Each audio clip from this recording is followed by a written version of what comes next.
Kayfabe. Comics.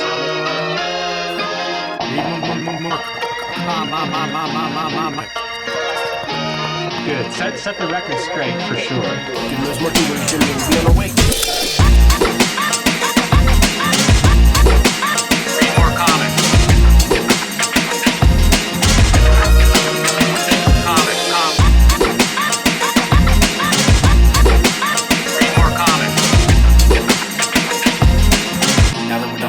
Back in the video.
We can be on our way. Make more comics. All right, welcome back to the Comic Lounge. My name's Ryan, and with me today is Bryan Christopher Moss. We are here to talk about a mutual person that we both love, both different reasons. Bryan's closer to Ed than I was, but Ed's had a huge impact on me, so I wanted to do something special. I wanted to gather some people that either knew him well, were inspired by him, loved the channel, loved his work, whatever it may be. I want to compile this together, and it's going to be a nice little tribute video to Ed. So, Bryan, thank you so much for taking some time out of your day to chat with me. Yeah, thank you for having me. I really appreciate it. It means a lot. Yeah, no, it means a lot to me that I've reached out to some, haven't got feedback from everybody, but I'm excited to talk with people. I think getting some positive vibes out for Ed, it'll be good for not just us therapeutically, but for his family to see how much he meant to so many people, with all of his contributions that he gave us. I just, the whole idea behind this is just to kind of ask you not just what he meant to you, but maybe some great memories, some memories that you have with Ed that you want to share. For sure. So is it okay, Ryan, if I give a little bit about my background? I would love that? Please. Okay, cool. So so thank you for the introduction, Ryan. And so I'm private when it comes to the comic book community, because a lot of times it's pretty I'm really sensitive to things, so I'm not really into the online culture aspect of it. I'm more of a practitioner. And so I've been working professionally in comics since about 18 years old. I got an agent at 18, and I started working and doing storyboards for different, failed projects. Nothing to even promote with that. And so then I developed my comic book skills probably around the age of 10 to 12. And then I started publishing at 19, and that was a comic called Strange Things. And then I discontinued that book. And recently, and I did comic books and comic book related things, but then I kind of switched over to education. And so I taught comics, and I do private lessons with comics. And then I'm also a full-time painter. So my background in painting is that I do exhibitions, I'm in museums. That's mainly where I'm known, is in the painting world. But in regards to comics, my recent work is through Abrams, and that's called Eightfold Path. So that's kind of give you a little bit background about who I am in the field. And then my relationship to Ed, which is Ryan's original question, and what are some memories. Me and Ed met back in 2013. It was for the Columbus Museum of Art. We were doing an exhibition. It was Ed's first exhibition. Because you have gallery shows and then you have exhibitions. Those are in museums versus galleries host gallery events. It's indicative of the name. So it was Ed's residency too. So that means Ed moved from Pittsburgh to Columbus for about 3.5 weeks. And so we spent that entire time together. Whether it's drawing together, because we're like, we're both the same person. So Ed and I both share the same encyclopedic knowledge about comics, and we both share the same discipline. So even though Ed is more rigid in his format, meaning like he would do 2 pages a week, and then it turned into, with Switchblade Shorties, he got to a page a day.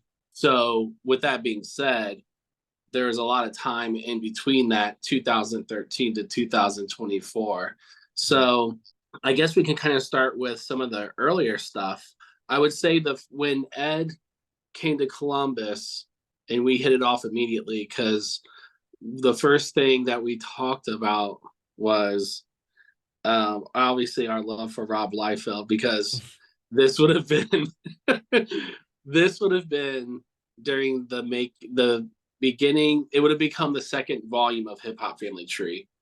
But that story, I said it on my Instagram, but it's worth saying here on this platform, is that I told Ed about the story that he made, the mini, that Rod Liefeld story, and Eazy-E, all that stuff was a conversation we had, and he turned it into a comic. So he would really pick up on things, and he liked that kind of like knowledge about the peripheral things of hip hop, not like the main beefs with like Tupac and Biggie. And he didn't really listen to any new kind of rap music. Like he only knew rap music from the 80s. The only thing that he would listen to that was like newer was anything that was sample based. So he knew Kanye's work, and he would listen to that because there's like samples in it, because he's interested in that aspect. But it was actually kind of weird. That was like the eccentric thing about Ed with that hip hop stuff, is because, you know, for my community, it's like it's disposable. You just keep going, right? But I realized that there was this alternative culture to hip hop where people were really nostalgic for those years. And Ed had that to him, even like that was like real. So when people would think like, why does he talk like that? It's literally indicative of just growing up with that era of music. You know, it's no different than growing up in a neighborhood and speaking a certain way. Right. So some of those kind of things were like fun. Ed was really into Asian cuisine. Like, so when he would come, wherever we go, he would like always wanted to try a new restaurant that had like Asian cuisine to it, you know, whether it's like, and it's funny because his sister even mentioned that when we were talking to her. She's like, yeah, we went to somewhere, and Ed wanted to go to hibachi. So like he always had these like really interesting small interests. In Japan, as an example, he would always reference this Anthony Bourdain video. So Anthony Bourdain would go to Japan, and Anthony Bourdain's one of Ed's favorite people, including myself. I love Anthony Bourdain. And he would, and then Anthony Bourdain's like, if you go to Japan, you got to go to the Lawson's and get this egg sandwich. And Ed would say that every day. And he would get this egg sandwich from Lawson's.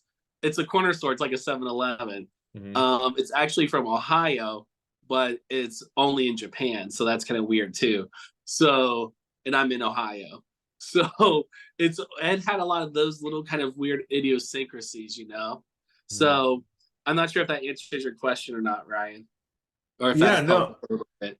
Yeah, no, dude. I just, you know, we all, as fans, especially if we didn't know Ed personally, it's like we see him on kayfabe, right? Unless we were lucky enough to get to meet him in person. I never got that opportunity because he's on the East Coast, and it's like I was never Heroes Con's always on Father's Day weekend for some reason. So you know, it's kind of hard to be like, all right, kid, I'm gonna leave you home. I'm gonna go to a comic book Daddy's convention. abandoning you to go fill his childhood dreams. So as much as I wanted to make it out there, you know, I guess I always held out the hope, but I like hearing about, you know, the man behind of what we saw, you know, like in those, you know, hearing those. Oh yeah. So, well, this is a good point, then, Ryan. It was really weird to me that people didn't pick up on the concept of the show. So if you notice, like when Ed's operating in those spaces of like what he's producing, so X-Men, he's going to be really into X-Men stuff. When he's into the hip hop family tree stuff, he's going to be really focused in those spaces. So with kayfabe as a concept, because Ed told me, I think him and Jim had it pretty much fleshed out what they were going to do. And so this would have been like, I think maybe 3 or 4 months before the channel even launched, and they had pretty much everything set up. Like they just didn't launch the channel, and then we would go through some of the videos and I would give Ed and Jim feedback. This is before they launched it specifically. I was telling them like to change things, like, oh, maybe you guys should like zoom in or like scan things or like superimpose it over the screen. And they kept it the same format because it was based upon a concept, right? Mm-hmm. So that concept, Ed got the idea for kayfabe. There was a lot of people on YouTube that were going through old magazines and showing them off. And Ed's really into video games, so he would watch the ones where they do video game magazines, specifically obscure ones, and then things like Nintendo Power. Mm-hmm. But it wasn't directly from one channel. It was kind of like an underground, like low-key thing on YouTube at the time. And Ed was like, oh, let's do that with Wizard, and then do the wrestling theme on top of that. And that's where the kayfabe comes from. So I was really like lost that people thought that the heel persona Ed was playing was offensive, or people would get upset about that, or thought that was Ed's personality. And it's just the opposite. Ed's like a sweetheart. He doesn't do drugs. Mm-hmm. He doesn't drink caffeine. He eats bananas and water. Like, Ed is the Ken Burns of comics, if you know who Ken Burns is, which I'm assuming by your age you do. So for your audience, though, like if you look up any PBS documentary about jazz, baseball, any of that stuff, this guy does these extremely long form documentaries, and they're pretty dry, but they're interesting. And it's documenting the history and creating a through line, not a narrative per se, but a through line connecting the entire scope of like jazz or baseball or America, these kind of things. And Ed was the Ken Burns of comics. Like, he documented, let's say Hip Hop Family Tree. You can't get that in scholarship, what he gave you guys. You know what I mean? Yeah. Like, there's stuff in there I didn't know about, and I'm from that era. You know what I mean? Like, Ed really had that discipline, and a lot of it he already knew because he treated the same way as comics. So let's say you have like some like goofy like zingers about comics, like, oh, Walt Simonson signs his name and it's a dinosaur. You know what I mean? Like, that's like nice trivia. Ed treated the hip hop thing like that. Like, he was like a nerd for that stuff. Mm-hmm. So we would always like talk about that stuff, obviously. And like I said, these are the human aspects of Ed. So with that kayfabe, with him playing the heel and Jimmy was the baby face, So it's just like, it was entertainment. And it's like, man, and so I would see a lot of the vitriol once the situation occurred. Mm-hmm. And, everything started going downhill, and the people were really vicious, and thought that was really his personality. And so, yeah, I just want to state that's the opposite of Ed. Ed had a girlfriend, so it's like a lot of people associate him with like being a hermit. He had a girlfriend up until I think they broke up like a few months before. I'm not going to go too far into that, but like, I don't want people to think of Ed as this like incel comic book person or this asshole online, Ryan? Yeah. I mean, look, first of all, I didn't know what kayfabe was. I had to ask somebody what that's that meant. Fair. But when somebody told me that, because I asked that very early on when I discovered it. I'm like, okay, cartoonist, I get that part, but what does kayfabe mean? And my buddy explained it to me. I'm like, oh, okay. And then like once they like explain it all, I'm like, oh, okay, well that's what Ed's playing. Like I can understand that. And so many people that did meet him in person that I'm friends with would always be like, he's nothing like what you see on the YouTube channel. He carries around hand sanitizer and like he has like, he's that guy. I mean, which is sweet, which is a sweetheart, right? Like the guy who wants to keep his hands clean, Yeah, I think that's what the which I wish for other people, because I you know, they could have seen the side of Ed that like we're seeing now with his family and stuff. And obviously he kept stuff very personal, and I respect that, because when you are in the public eye, you want to keep that stuff. You don't need everybody to know every aspect of your life. But seeing all these pictures, it's like it makes it that much harder as a fan that didn't know him and didn't know that side of him. And I'm just like, it makes me sad, you know. And Yeah. I do think that people need to, you know, appreciate the man for, you know, like what he gifted the world. He gifted the world amazing comic books. He gave so many people, you know, the gift of a community is what is really what was the best thing I think that came out of Cartoonists Kayfabe. It wasn't just getting to discover new comics, because I'll tell you what, those Jim and Ed cost me a lot of money. You know, I bought a lot, bought a lot of comic books because of that channel. Let me tell you real quick.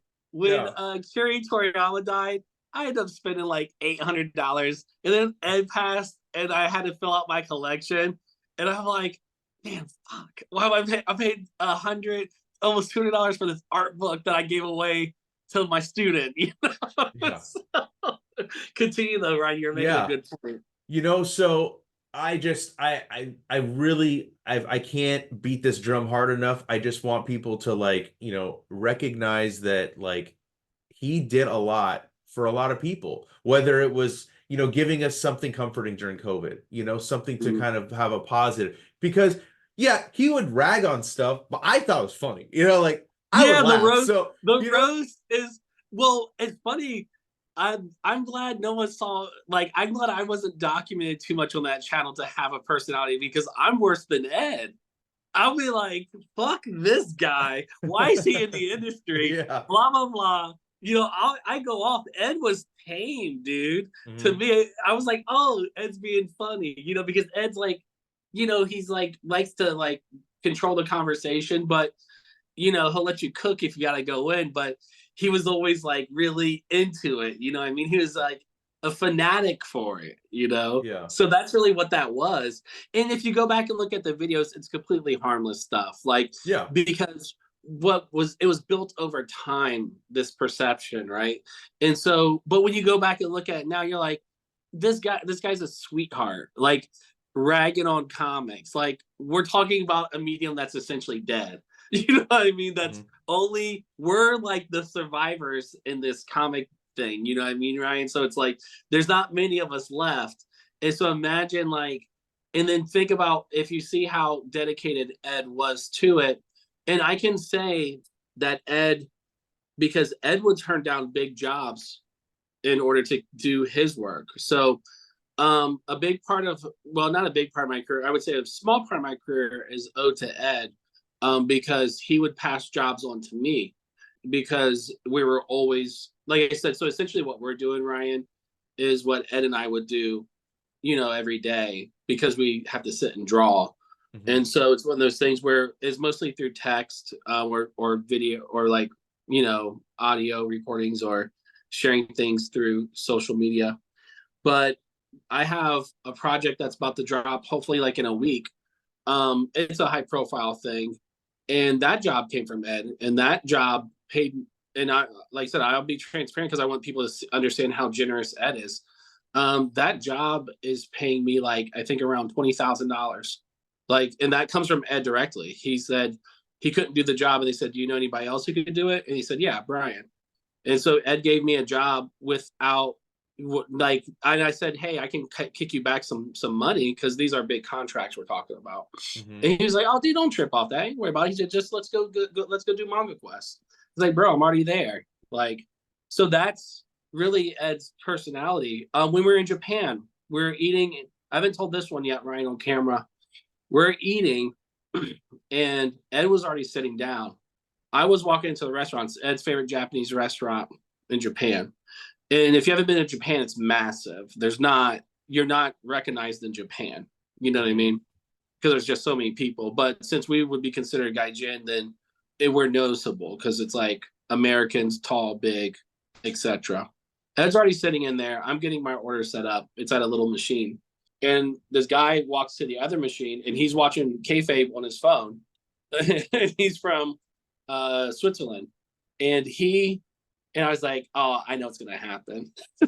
It's like, think about that guy's perspective, right? Imagine you, Ryan, walking into a small Japanese restaurant and you're watching kayfabe, living your dream in Japan on your own manga quest, and you walk in and the motherfucker sitting right there. Sorry, I didn't mean to cuss on your feet.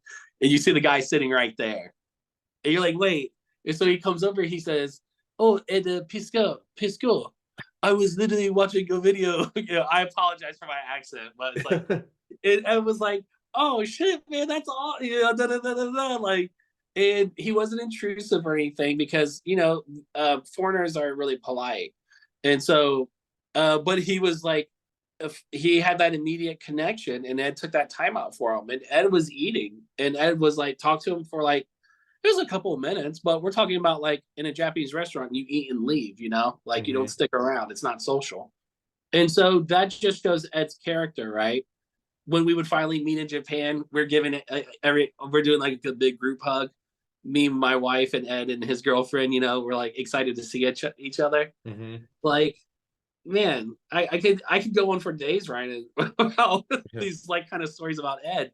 But with his interactions with fans, usually it's just like we would be in Pittsburgh or Ed would be here in Columbus. When he was in Columbus, he was typically here for work. So I was either helping him with something or we're recording kayfabe or I'm setting him up for like locations.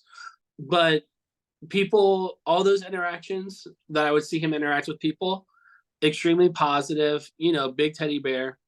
You'll see a bunch of pictures with Ed, like he's not distant from the fans, he's like, dapping them up, giving them hugs, autographs for free. Like, who in the industry gives autographs for free these days? In drawings, like Ed would like, oh, if you buy my book, I'll do a drawing for you. Like, we're talking like a $25 book, sorry, and it's like he's giving you a drawing. Now that book's worth what? $400 probably. So it's like, and this guy gave free. What other cartoonist is giving you that much content in one day? A comic and a video. Like, are you serious? For free. Yeah. It's crazy. And that's why I was so upset, and I'm still upset. And like I said, the narrative has to change. And I don't want people, Ryan, to like, because if you're a victim of the situation, you don't have to pick those sides. You don't have to be involved with the politics because we love comics. We're here because we love comics. And they took our favorite cartoonist. They took the Americans' greatest cartoonist at that for the modern generation. That's what they did. Like, he's the Robert Crumb for us. What Robert Crumb did with like the underground comics in that narrative, Ed did that for us for hip hop. He did that for us for like, because the Red Room, a lot of people don't realize this, it's actually a manga. It's his interpretation of doing a manga. So a lot of people think of it as like I see people talking shit online. It's like an incel comic or something. It's not. It's just manga. That's all he's doing. And so if you go back and look at it from that perspective, it's super dope. And so you'll really dig it. But he's giving you the history of hacking, right? Yeah. Like, I love WYSIWYG. Yeah, WYSIWYG is dope. Oh, it's incredible. So like, Ryan, you got the guy who's documenting America and all of its subcultures and giving it to everyone for free. In his passing, he gave you the Switchblade Shorties is his first comic where it's actually him having fun. And when I would see people saying really offensive things like he's drawing kids with broken homes, yeah, he is, because he's drawing me. He's drawing my wife. This Ed's in there. This is our stories about going to Japan on adventures. We were going to do this the rest of our life, Ryan. Like, this was what we had planned. And so for people to really say destructive things, I just want people to consider like how that actually hurts me personally, because I do come from a broken home. In that book, I'm like the Pinky character, the black girl character. And so, and it's not like immortalization of me to the character. It's literally because he's my brother. This is what we do. You know what I mean? So I just want people to really understand that words mean things. And I want people to see the positive, like celebrate Ed, post a panel a day from his comics or something, like remind people, and if you can educate people who don't know about Ed. So if you know somebody who's like into hip hop, Ryan, be like, yo, hey, check this out, because you had that same feeling, because you're into hip hop, and you said that when you've discovered Ed's books, it's like, that's a big deal. Yeah. So I'll hop off my soapbox, but hopefully I didn't offend anyone out there or anything. I mean, this is a time for being honest and talking about our feelings about Ed. I don't think that I just want to thank you so much, dude, for your time. And yeah, I hope you go pick up Ed's stuff, because that's when you're supporting Ed's work, you're still supporting his family. And I think that's a huge thing to do right now. And like, Bryan, like you said, share his stuff on social media, in a positive light. I think it's important at this time. And thank you, dude, again, so much. For sure. Thank you, Ryan. All right, next up, we got Mr. Eli Schwab. If not for you, I wouldn't even know Ed. So I'm so glad that you're here to kind of share a cool memory, the inspiration that Ed had in your life. And yeah, dude. Well, just, I was just a huge fan of Ed's work from Hip Hop Family Tree and then into X-Men Grand Design. We were covering it on my podcast back then. Even to the point of like, I was like, how do you pronounce this? Piskor? Like, I was like doing YouTube searches to even figure out how to pronounce his last name for our podcast, and then when the channel started, I was like there from day one. I was so excited. And I immediately knew that, like, from my experience with other Facebook communities, I just knew that the Facebook community that was going to grow around this show was going to be like incredibly, incredibly talented people. And I was like, we got to get a group going, and we need to make our own version of Wizard and send it to these guys. And, it happened. Yes. We did 2 issues of Wizard, and it was one of the greatest and most fulfilling experiences of my life.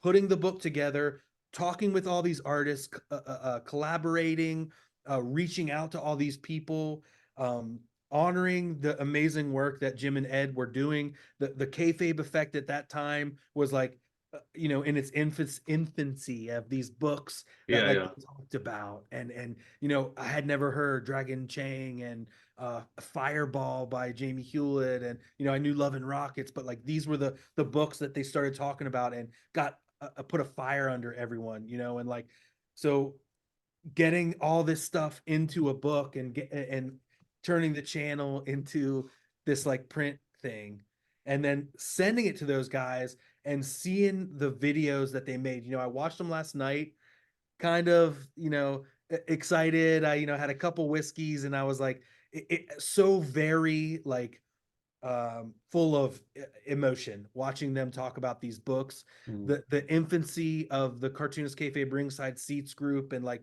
the joy that I heard in Ed and Jim's voice. It was like, I like, was interacting with the screen like I was at a church revival, or, and then other times I was like, no, Ed, why? Like, coming to terms with all these emotions, while so full of joy. And then issue 2, and then continuing in the kayfabe group, and it's been such an amazing thing that YouTube channels, there's a million of them, but to have found one that created this community and connected me with so many people, and helped turn Cosmic Lion Productions from just me doing stuff to me and 20, 30 of my friends making comics and putting stuff out there.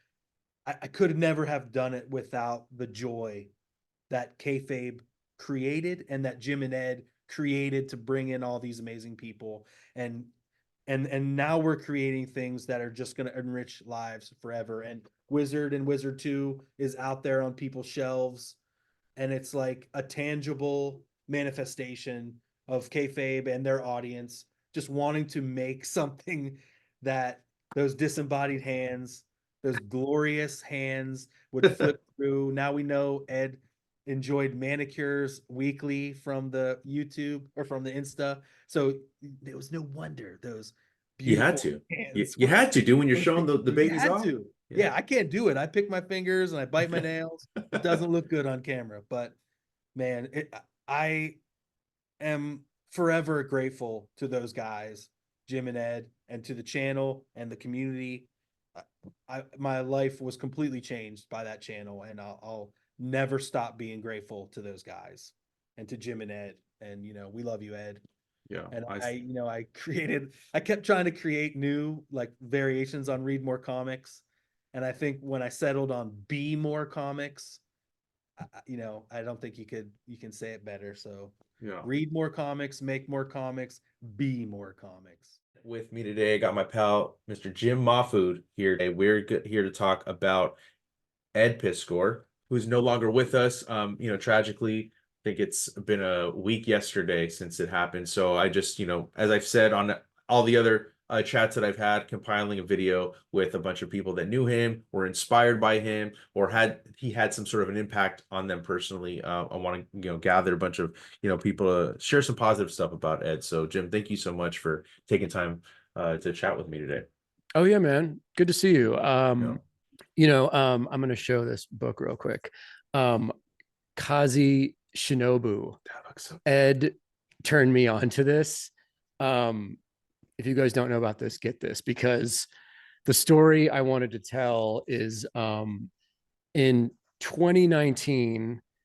I guess I should preface it by saying I met Ed years ago when him and Jim Rugg were like little kids, because Jim's a couple years younger than me, but Ed is like 7 years younger than me. So I remember me and Scott Morse meeting him at Heroes Con before I think he was even working on WYSIWYG, so we were always, the industry's small. He's someone that I always ran into and always chatted with. And as soon as he started Hip Hop Family Tree, it was kind of like, well, now he's doing the Dream Project. Now he's doing, and I did pinups for 2 different issues of Hip Hop Family Tree. So it was like that shared language. Fast forwarding to 2019, I went to Japan for the first time ever to be a guest at the Tokyo Comic Con. And Ed had gone there just a couple months before me. So he got back. I told him that I was going, and he completely went out of his way to help me with all of his connections that he met over there. So this was just perfect timing of him being like, I'm fresh back from Japan and I met all these incredible people. Reach out to all these incredible people. Here's their numbers. Here's their information. We now have a family. We now have a connection over there. So that's exactly what happened. I went to Japan. I reached out to all these people. Shout out to Aki. Shout out to Takashi, the creator of Afro Samurai. So just through Ed's recommendation, I instantly had, a way to meet up with these people. I met them all at Tokyo Comic Con. And then I was in Japan with Matteo Scalera for like a week after the convention. And then Matteo took off, and then I stayed even longer and was able to connect with Aki and Takashi and the guys from Mandarake, and had this fantastic experience of like having them guide me through the stores and teach me about the history of manga. This trip, man, became a mind-blowing, life-altering experience of just feeding my brain, feeding my imagination with all this new information and inspiration. And Ed was a big, huge key factor in all of this. So it's something that I'll never forget. I thanked him, countless times. I was even, messaging him while I was in Japan, like, oh, I spent the whole day with Aki, dude. It was incredible. Like, this is the shit, and he's back in Pittsburgh, like, yeah, I know. Right. So as soon as I got back to the States from my Japan trip, I immediately hit up Ed and was like, I have to call you and talk to you about the trip. And of course, Ed always being like the hustler, and he was like, well, let's set up the cameras and record it and make a kayfabe show about it. And I was like, oh shit, okay, no problem. And so there is an episode on Kayfabe about Ed and I discussing my Japan trip. It's funny, it's very dated because there was no Zoom and like my Skype wasn't working on my main computer. So I had to use my phone. So the production value is very low. At one point, at a key moment of me telling a story, like my camera cuts out and Ed is just like, oh shit, oh no. and he's like, let's get Jim back. So I come back and I tell the story, but I love that, you know, Ed's business brain never shut off. Like it was like, wait a minute, I want to hear your story, but I also want it to be like a inspirational thing that we can put out into the world. So for me, like, you know, I was a fan of kayfabe from episode 1. As soon as I saw him and Jim announce what they were going to do and put forth to me the illusion of like, we're making this wacky new YouTube show about Wizard Magazine. Just talking about Wizard Magazine, I was like, okay, this is going to be interesting. This will be kind of weird. But I'm like, I know these guys and I know their in-depth knowledge of comics history. So I know this is going to be good and it'll at least be funny and entertaining, you know, because this is a very particular era we're talking about. Right. So as soon as they start the show and then it starts evolving into, well, now we're branching off from this Wizard article to talk about Love and Rockets or talk about, you know, and then I saw the kayfabe was being broken. The illusion was being broken of, no, we just reeled you guys in with the Wizard thing. We're actually making a groundbreaking historical document about the history of comic books, you know, and that's what the show is. And the fact that you can be a creator, you can be an artist, you can put your work out into the world, you can inspire other people, right? That's a great positive thing. But the fact that Ed and Jim created an entire movement, they created an entire community out of not just their work, but this YouTube channel that celebrates the art form of comic books. That's a huge, huge deal that should never be forgotten and should always be celebrated, you know? So for me, it's like we have this incredible archive. And Bryan, just for the fact that Ed and Jim they reunited Eastman and Laird to do commentary on the Mirage Studios original Black and White Turtles comics. Just for those videos alone, those guys deserve like an Eisner Award or some YouTube Hall of Fame award or something. So, you know, those were things that Ed would text me before they would go public on YouTube. He'd be like, dude, we got this new like Eastman and Laird thing. And as soon as they started doing those videos, I called him and was just like, okay, man, now the channel is like a whole other thing. Now the channel has become some, like I said before, some incredible like historical document. So, you know, for me, that's like a huge, stunning achievement. I'm sure you would agree. I love Turtles. I fucking love Ninja Turtles. And when I saw Laird was on the channel, I almost lost my shit. I was like, you've got to be fucking, how did they get Peter? And then the two of them together was just like, I was shocked at Peter, period. Like I was like, I didn't even know he would do an interview. And then seeing them, you know, them together, it's like, yeah, that's a gift that they bestowed upon the entire comic book community by getting those two in a room to talk, go through, not just talk, but to go through the Ninja Turtle comic and get those stories on record that like I had never heard. I didn't hear most of those stories. So I wouldn't even be doing a YouTube channel if it wasn't for Ed and Jim. You know, I had a website, I wrote stuff, I transcribe interviews, but like watching them pushed me to like break out and be like comfortable in front of a camera, and has inspired me and ways that I can't even describe. You know, it's amazing what they've done. The community, the friendships that I've built because of the Yes. kayfabe Yeah. channel. I Yeah. mean, I have lifelong friends now, and I would not even know those people if Cartoonist kayfabe didn't exist, and that wouldn't exist without Ed and Jim.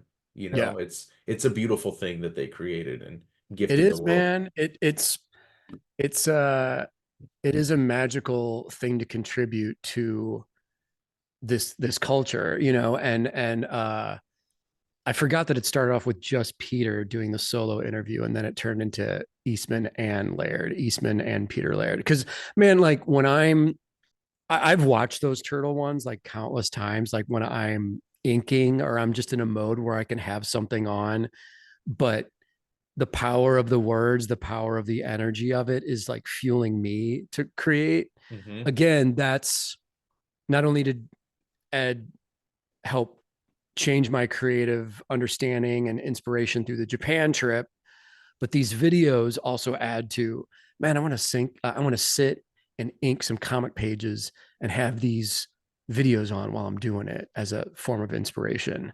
You know, another one I always go back to is early in kayfabe, they did this really interesting, fascinating interview with Tim Vigil. And Tim Yes. and Tim is a very specific, like polarizing kind of comic talent. I mean, he's definitely his own specific thing, but those guys giving him the spotlight and doing this interview with him in a hotel room in Charlotte, North Carolina during Heroes Con, it's a very it's fascinating. It's a strange and odd thing, but that's one that I always go back to a lot because they really got something out of him, and it's not interviewing kind of like a traditional comics person. It's interviewing a fringe artist in this outlaw comics territory, which I know Ed and Jim love that Hmm. stuff. I love that stuff. So that's the cool thing, man, is having a spotlight on all these different parts of comics history and going from interviewing Tim Vigil to like John Romita Jr. I mean, what a spectrum of comics history and talent and levels of what the comics industry offers as far as talent goes. Hmm. So, you know, the passion of Ed and Jim is obviously displayed through their ability of just booking guests and doing that hustle and deciding on what comics they're going to focus on.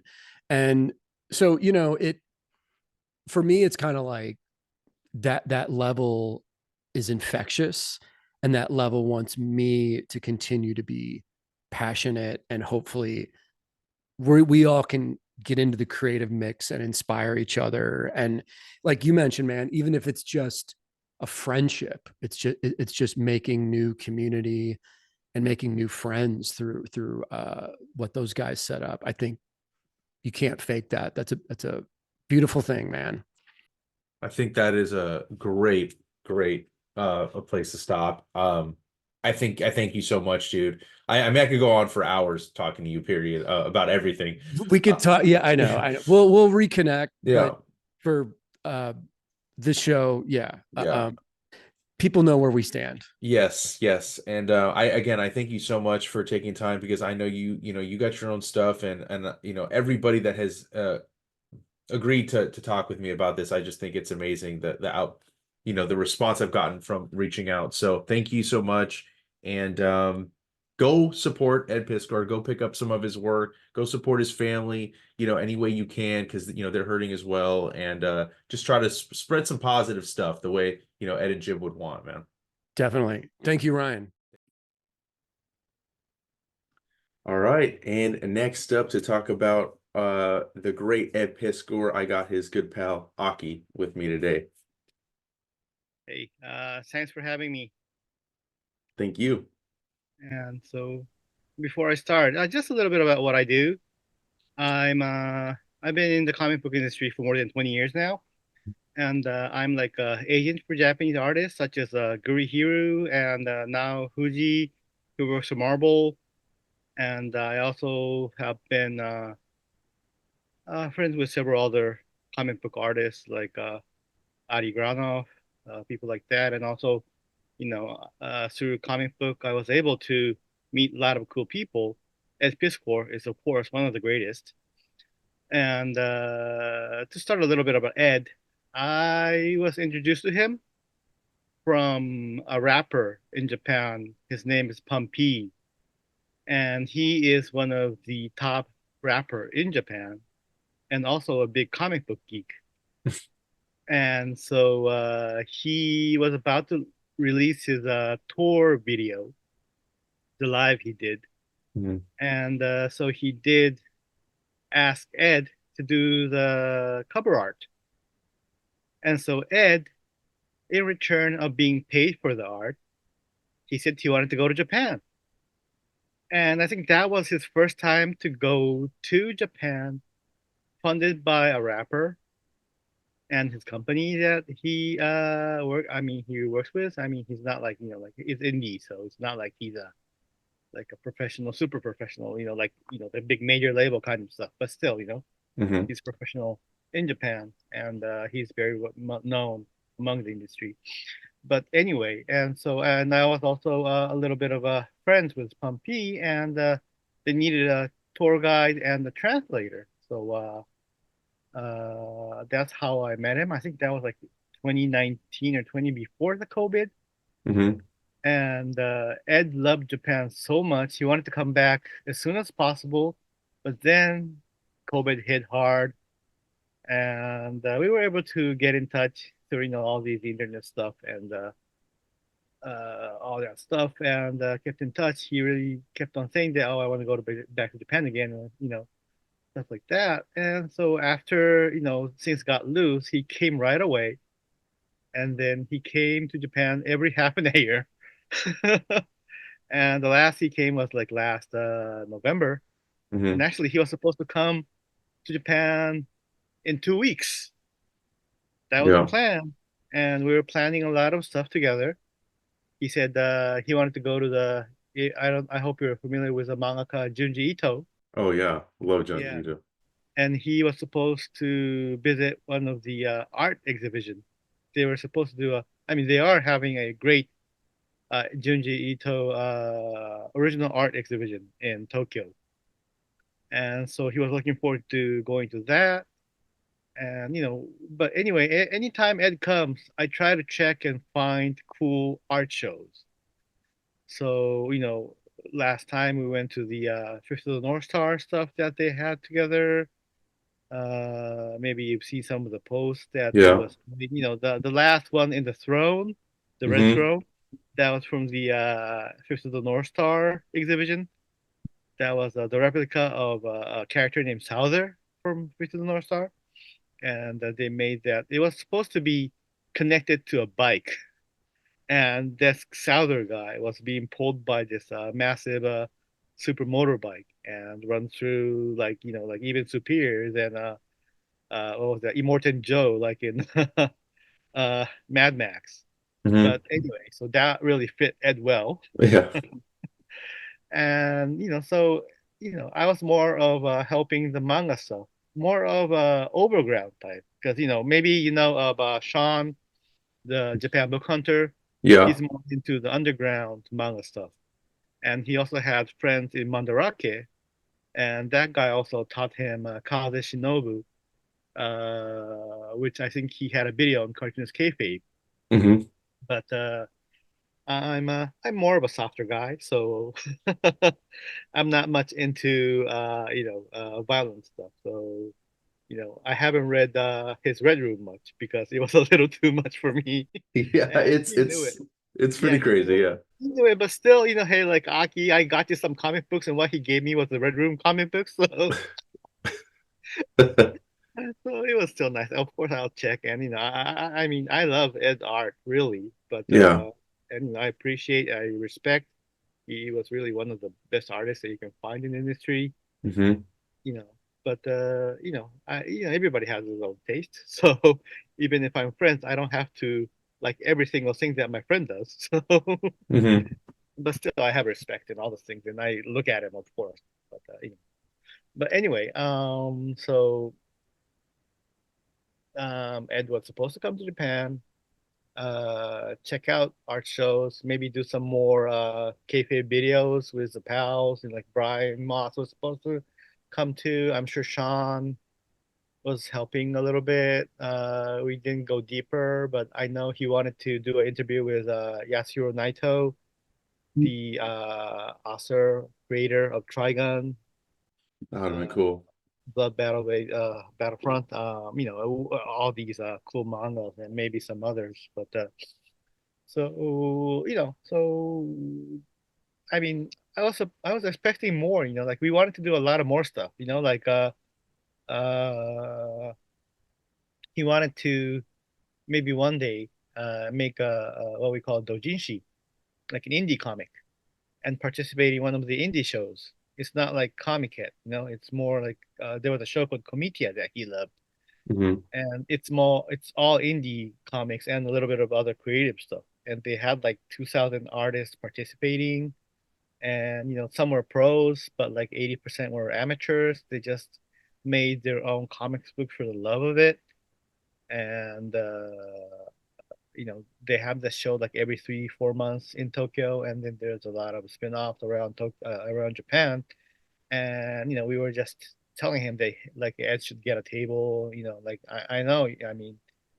I mean he's still like an indie guy in Japan. So even if his books are published, it doesn't mean that he might not do well. But still, he has Hmm. interest in doing that. So we had a little bit of a talk about that, and I also talked with Ed about his plans on the future comics that he was supposed to do.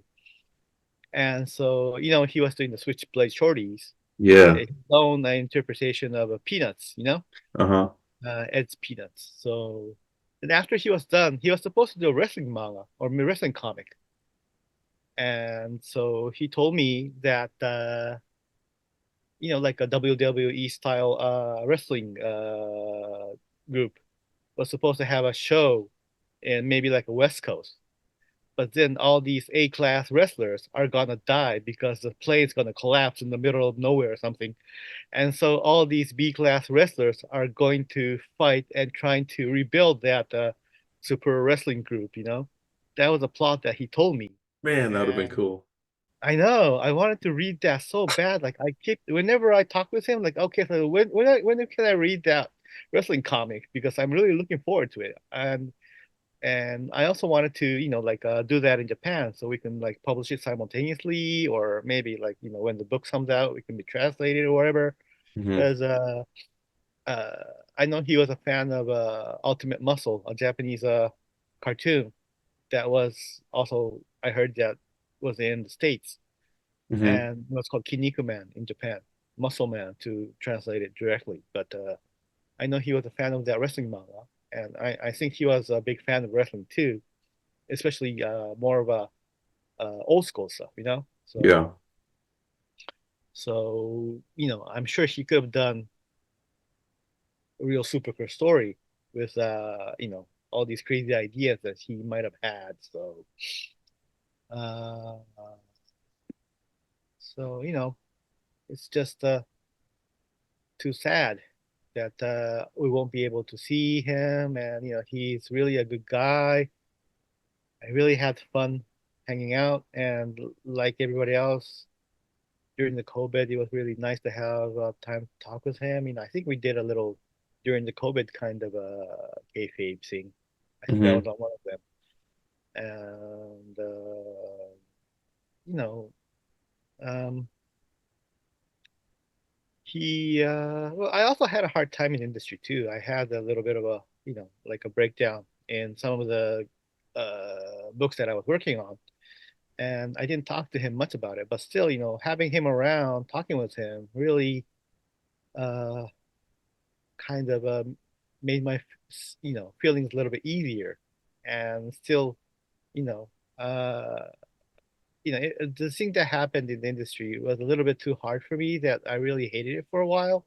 Hmm. But still, like talking with him, he had so much faith in cartoons, comic books, manga, whatever you want to call it, bidet, whatever. It's just it's a medium with just art and words. So whatever you want to call it. But he loved, I think, everything about that.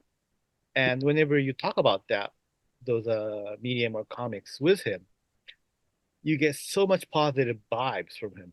Oh yeah, dude. I mean, I You can't, know, you've seen the videos on dude, I Cartoonists. can't tell you how many No, comic books I bought yeah, because of Ed, you know? I Or know. like I even got more into manga because of him. You know, like I didn't really I had read maybe very, very little, but because of how much Mhm, he talked about manga and all these different creators, like mhm, I fell in love with it. It made me, I mean, I always want to go to Japan, but then after his manga quest, I'm like, dude, I gotta get over there. You know, like mhm. it's infectious what he would talk about. Yeah, so so he was not just a artist. He was not just a like a YouTube influencer. I think he meant much more to the industry. Hmm.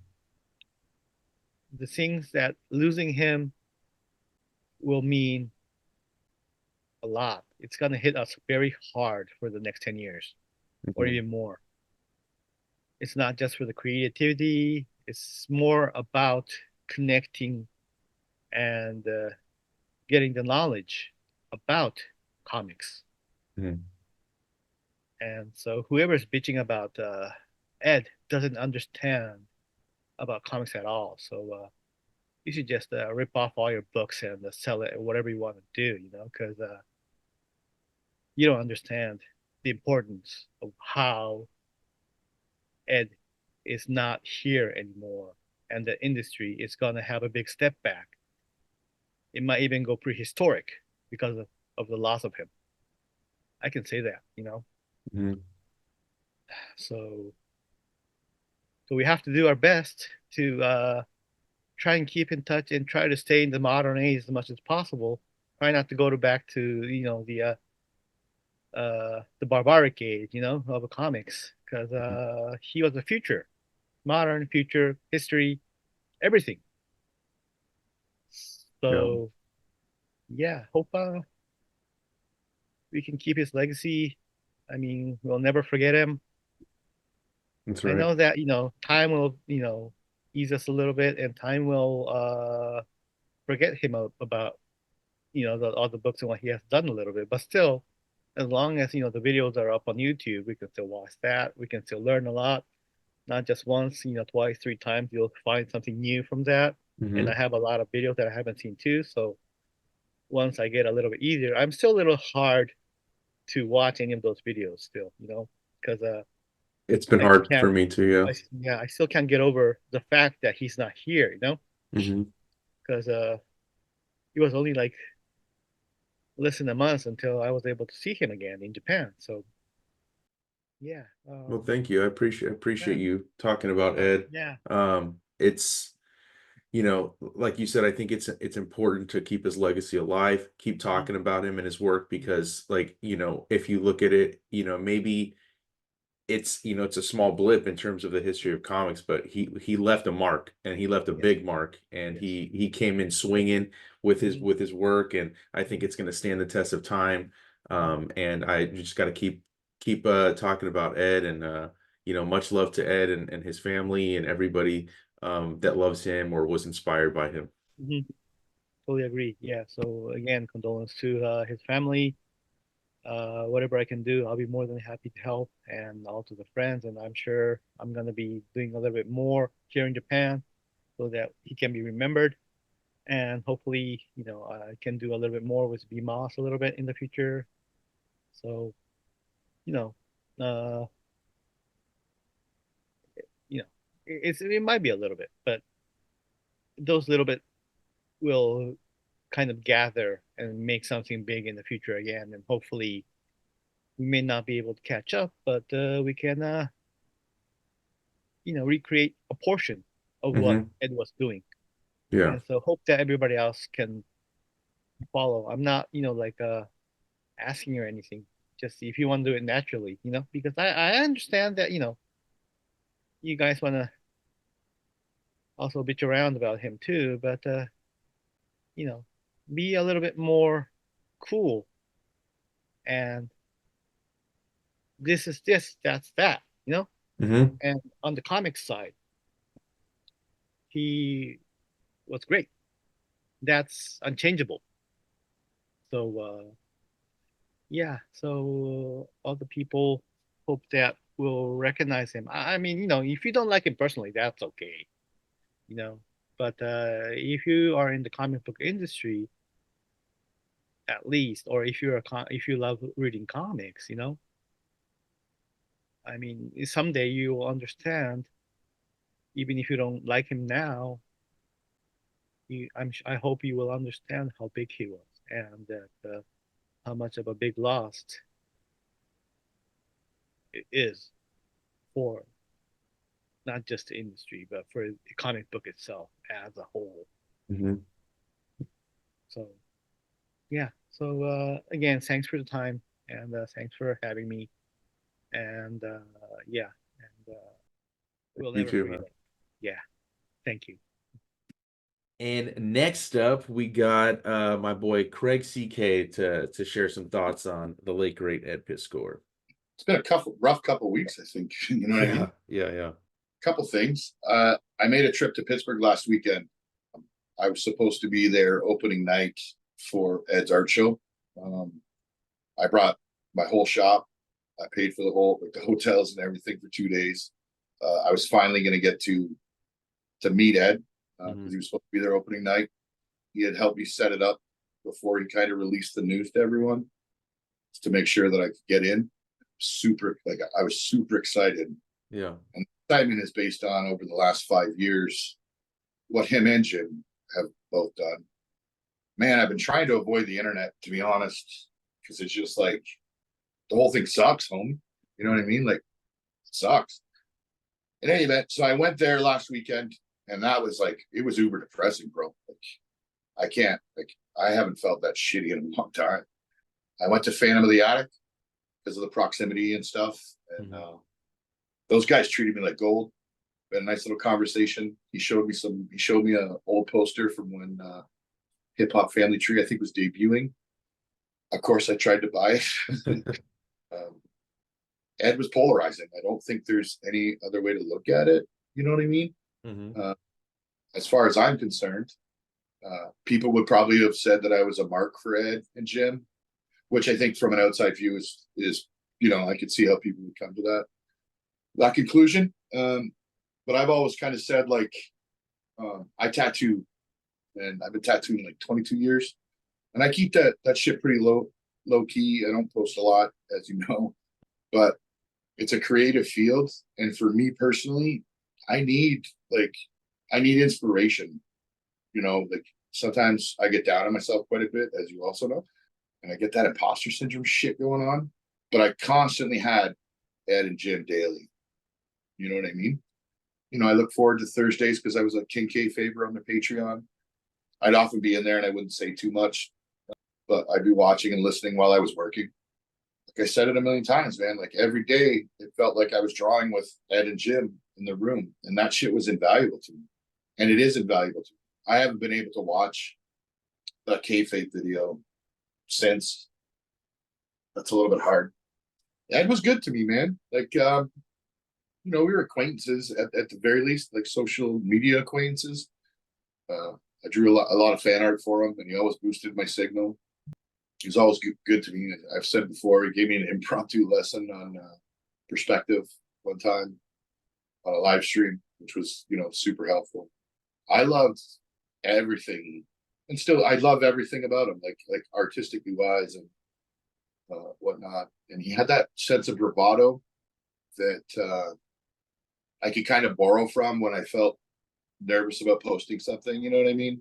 And I think that's why I love drawing him shit, because it kind of gave me that vibe of fuck it, like put it out. You worked it. You know what I mean? Yeah, it's just been really, really awkward and tough. At Christmas time, he shot me a Merry Christmas. We had gone through some rough stuff. We had a death in the family just before Christmas. I got a message saying Merry Christmas and stuff. It was just kind of like at the right time. You know what I mean? So that was nice. The whole thing is sad. Like, I don't know what else or how else to explain it. You know what I mean? Yeah, I feel you. I absolutely adored his artwork. I thought it was next level shit. In a world, mainstream comics, it's not really my gag. Not a superhero guy. but like everything is based on like it feels like, you know, in the mainstream that real cartooning has been lost and it's all this hyper realism shit. I'm not into any of that noise. You know what I mean? I want to see like some cartooning. Ed was golden for that. You know what I mean? It's just a huge loss, like a huge loss. I saw his family members say that like the world lost a lot, and I don't know if people realize the amount yet. I think that's still to be determined, because right now it's kind of status quo. It's like, you know, like videos are still coming out daily, which I'm thankful that they are, because that means I think that means that Jimmy's up moving around and doing stuff, because I worry about him as a human being. I kind of feel like, I know it sounds silly, but protect this man at all costs, because it's like, you know, he's half of that dynamic duo, right? And the reason it works so well is because it was like he kind of had the heel in the face, you know. It's speaking of wrestling terms, Ed could carry that pretty well. It seemed like it's a huge loss. I don't know how well people are going to rebound from it if they do. I think for me, it's going to be, you know, Ed used to post like, he'd be like, you know, there isn't a day that goes by that I don't think of Jack Kirby. And I think that's how I'll look at it. You know, like every day I come in, I'm in my shop right now. I've been tattooing like 22 years. And I put Ed and Jim on the wall, and I haven't finished it yet, but it was gonna have a speech bubble at Ed's mouth. It was gonna say, "Ain't no jobbers here." And I'm still gonna do that. It just kind of felt like, for me, it's kind of like work hard, like nose to the fucking grindstone, block out the fucking noise, and push. Don't get complacent, you know, for that aspect of my artistic endeavors. Don't become complacent. Strive to learn, to be better. And that's important, I think, for any artist. So for the time being, it's weird, like, because I've been like trying to stay away from social media, but I miss that fucking daily shit while I've been drawing. And I'm in the middle of I'm making a strip. I've been in love with strips, for like comic strips for a while now. I mean, you know, when he was doing Switchblade, I was so fucking excited, because it was like daily shit. You know what I mean? It was like kayfabe, daily. I'd chase it down and I'd like it on every platform, share it when I could, because I think that shit's super important. You know, it's like, so I've been trying to fill that void. And I've noticed like some of the people that I follow have like vanished off social media since then. And I have a hard time believing that it's not to do with all this bullshit. So it's been hard to fill that void. And that's what I've been doing, is trying to fill, because I still like can't hear those two talk. Like, I'm not there yet. You know what I mean? I like the videos and stuff, because I want it to keep going. I hope there's some iteration of it that keeps on to maintain his legacy. But I can't stress enough that, like, a couple things. I can't stress enough his contribution for me to keep creating, to keep pushing, like daily. You know what I mean? And the other side of it, you know, like accountability, and for everyone to be better. Like, I know people were chirping about that saying, "Be better," but it's like, yo, there's some truth to that, you know? Yeah. Like, I pulled back at first when I heard the news, because I was a little shocked, you know, but after a bit, I was like, yo, okay, whatever, moving forward, the kayfaber, you know, it just kind of felt like shit, figure this shit out and everything's going to be golden, you know? I wish he could have like shut out the noise like you do when you're at the fucking table, at least for me. And I think other cartoonists would say the same thing. I wish he could have done that, but wishes don't mean shit, I guess, at this point. What I will say is I'll remember him daily for his contributions and the shit he did for me. So in my life, his legacy is secure, and I will tell everyone about him, because I get asked about it all the time. Who are the two dudes on my wall? So yeah, I don't know. I agree. You're just at a loss, you know what I mean? Yeah, you just gotta, you know, what we gotta keep doing is, like, you know, supporters of his work, is we just gotta, you know, try to keep sharing positive stuff about him, you know, and just do what he would do, and just, you know, whether it's what you do, which is keep doing your art, Me, I'm just gonna keep pushing with the YouTube, which is why I haven't stopped. I think there was a couple of days where I couldn't just didn't even have the energy to edit a video, and I'm like, I don't really care. I'll skip a day, I'll skip 2 days, whatever. But that's the important thing that I learned from Ed is just he says make more comics. I'm like, I'll make just keep making more videos about comics. Yeah, it took the wind out of my sails, a hot minute.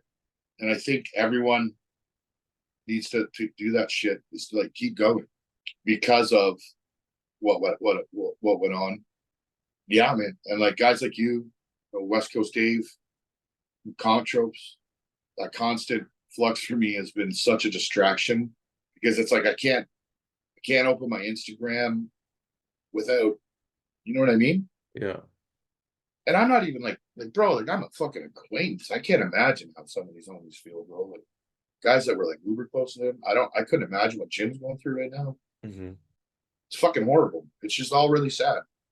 But again, I think it's important to like, I've always been a, as you know, Ryan, because you know me personally, like shit gets tough, like fucking head down and plow through, like the fucking juggernaut, like old school juggernaut. Yeah. Shit, just plow through it and keep going, and I think it's really important right now for me personally. I can't speak for anyone else, nor would I, to block out the fucking noise and just keep creating. That's what I'm doing. And I'm so sorry for his family. I can't even begin to fucking imagine.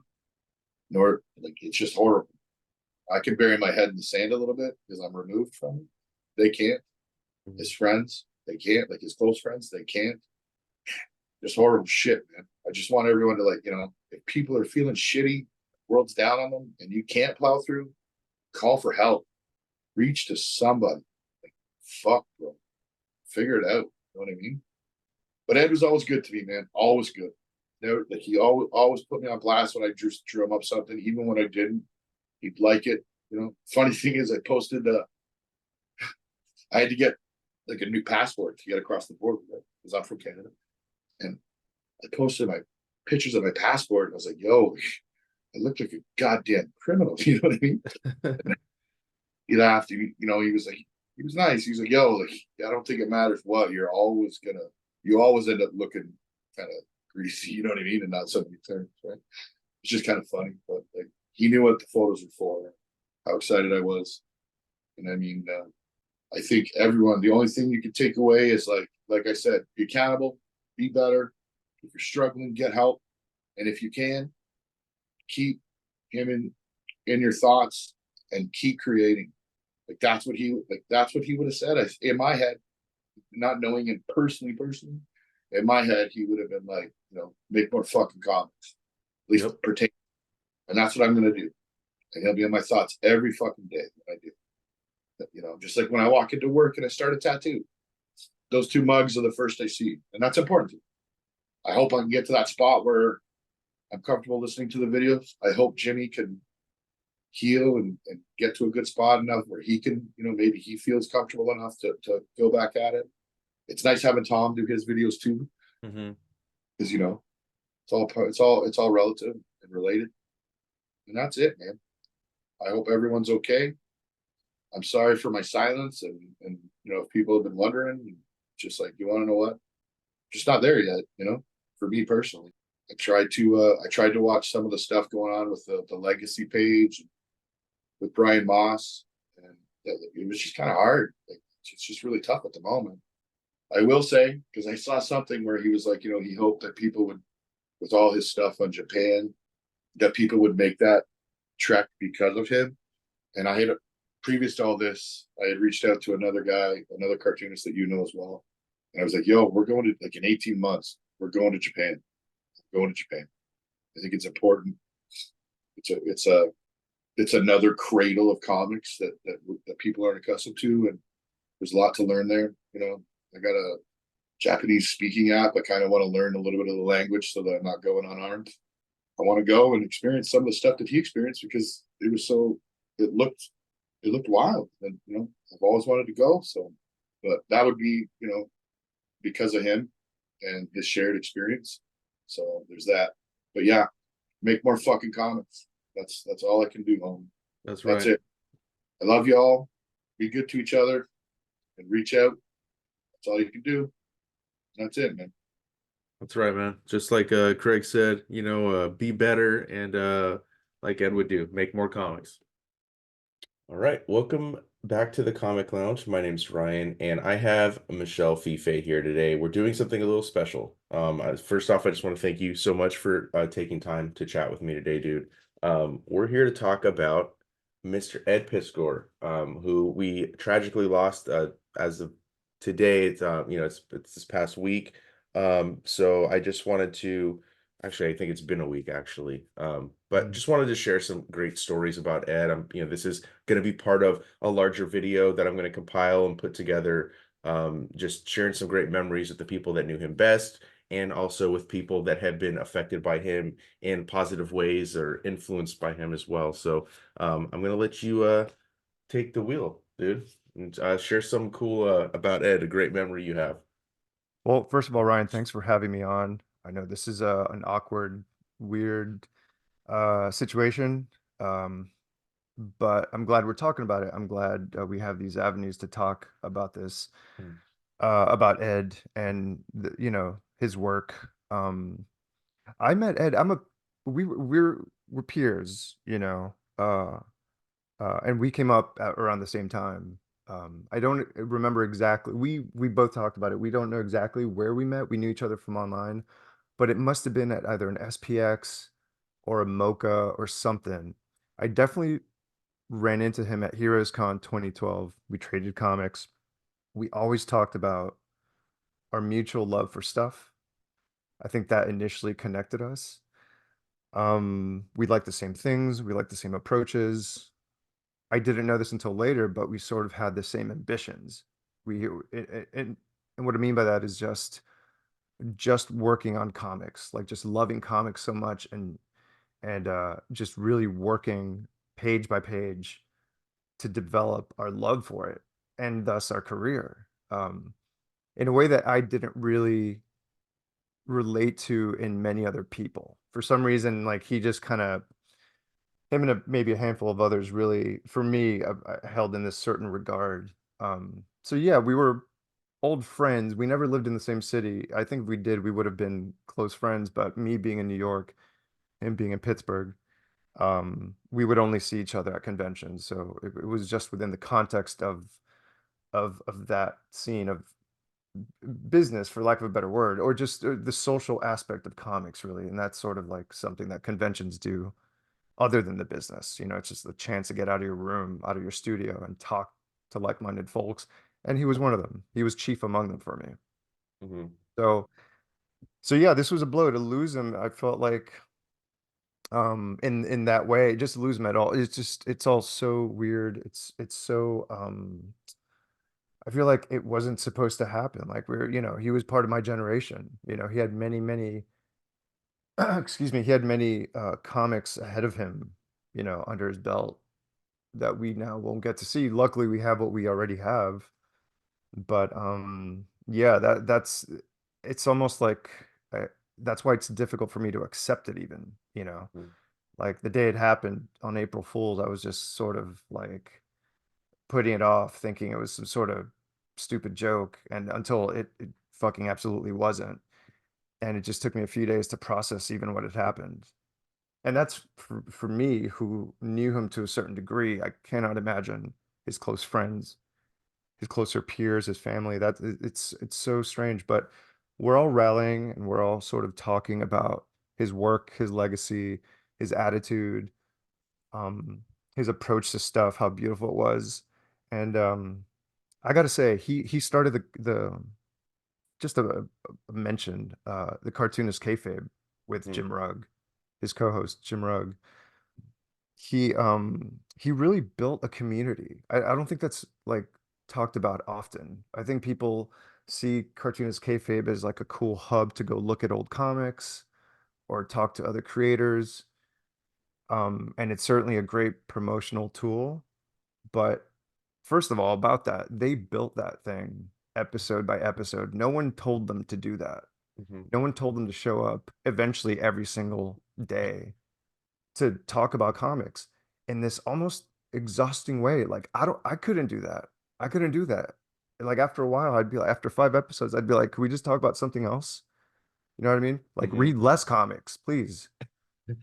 But Yeah. they fucking walked it. And they were an inspiration, and they got me through hours at the desk, days, months, years, out of this kind of thing that they created uh from the ground up, and that's not even talking about their comics, right? Ed and Jim's comics. Like they really, at the same time, they're producing huge bodies of work.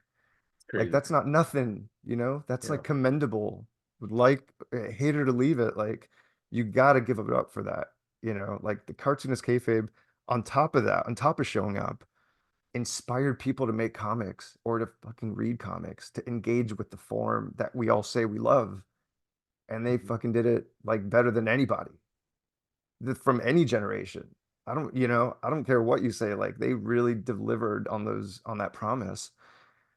And it's just so monumental. It's so great. And the people that made zines out of them, that would submit fan art, that would send them comics, would send them bootleg comics that they made. I mean, I cannot think of anything similar to that. I mean, it's super monumental, and I hope it goes on in whatever fashion it moves forward, because I think it is important. I think it is like uh just a deep, cool way for people to stay connected. Unfortunately, now we're going to be connected through this tragedy, and Ed won't be able to see further fruits of their labor. But like I said, we have what we have, and what we got is fucking beautiful, you know.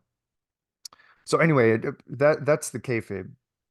That's what I think about the kayfabe. The work itself, again, it's Ed really worked super hard, and that's something I relate to his work ethic, because it's about an approach to your own work. You see yourself as like, you want to improve. It's just not good. You just want to make the next thing better. You're not crushed by it. You're just inspired to move forward. And I think that's where I clicked with him early on, where we didn't speak about it. It's just sort of I sensed it. I don't know how he felt, but I sensed it. There's certainly a kinship there, about you love this world so much, and this world isn't letting you in, but you got to get in somehow, no matter what.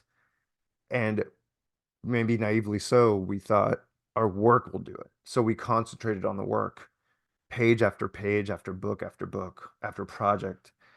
And I think that was the connective tissue between me and Ed, for sure. And so losing him is like, there's this deeper thing of like, oh, I don't have that brother, really. you know like I don't really share that with many people. That's a very specific sort of thing, even amongst our peer groups, even amongst our generation. Like that's a very specific trajectory, not even trajectory, but like an ambition of like trying to better yourself because you don't feel like you belong. But you just got to do it anyway, because fuck them, right? Mhm. There's like that little sliver of like, well, fuck that, I'm gonna do it, Mm.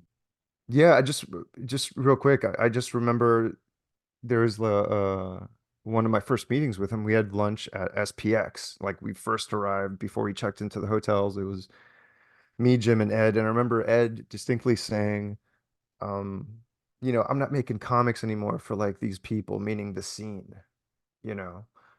I'm making comics for like readers. And I was like, yeah, I'm sick of making comics for like uh, like right, the scene, but like the comics journal. I want, like, you know what I mean? Like I spent years trying to like impress the gold standard and ignoring just a certain impulse of mine. And so we really connected on that, because it's like, yeah, fuck the scene. We got to make shit for ourselves, really, and for our readers, and just develop from there. So I think that was like kind of a pivotal moment also in our relationship. And it was over like, I don't know, sandwiches or something. It was a very casual like thing. Um, I was already like on my way with Copra, I believe. And I don't know what issue, but it was one of those years, 2014, 2015. But that was great to hear. I've never had heard it articulated like that. And that's certainly a feeling that I shared. And speaking to that, the one thing that never gets talked about is the fact that here's a guy, right? And forgive me for rambling, by the way. This is what you're here for, man. This is Yeah, but something that never gets talked about is that he has a pedigree of independent work, underground influenced work, right? He's got a certain style. Now we're just talking like nitty-gritty style right now. We're not talking about like more abstract concepts, like his style, the lines he put on paper, the way he laid out pages, even the way he wrote, has roots in Robert Crumb, Harvey Pekar comics, Dan Clowes, uh, Peter Bagg, all that. It's very mired in that world. So for him to like pivot to something like X-Men and succeed artistically, but also monetarily, it was a hit. That was a fucking hit. It started a franchise really of the Grand Design books. But for him to do that and do it successfully is unheard of. Like it's like he switched gears that's almost impossible. Like I could only think of him and Charles Forsman. Chuck Forsman did that when he was doing his oily comics and he went to Revenger. Same thing with Ed. And I can't think of anybody else who does that to those degrees. You know what I mean? Like it was just yeah, like you're speaking one language and then you just learn a different language yeah, because maybe you grew up with it and he did. You read all those X-Men comics. He had that in his DNA and then he harnessed that and he fucking succeeded and it worked. Those comics are fine. They're great, they're like super fun and they look like if you're a mainstream dude, it might look like, oh, what is this? It doesn't make sense. It's like static or something. It's like it doesn't really register. But when I saw it, I was like, holy shit, he did it. Like he's doing it. He would show me like preview pages and it's like, you're fucking doing it, and it's getting published and it's getting great reviews and selling numbers. I mean, to see that evolution from yeah, like his binder of photocopies and shit to have yeah. it, seeing it on the shelves at Barnes and Noble, greatly displayed. hmm Yeah, it's what an achievement. What an artistic achievement in and of itself, I think. Yeah.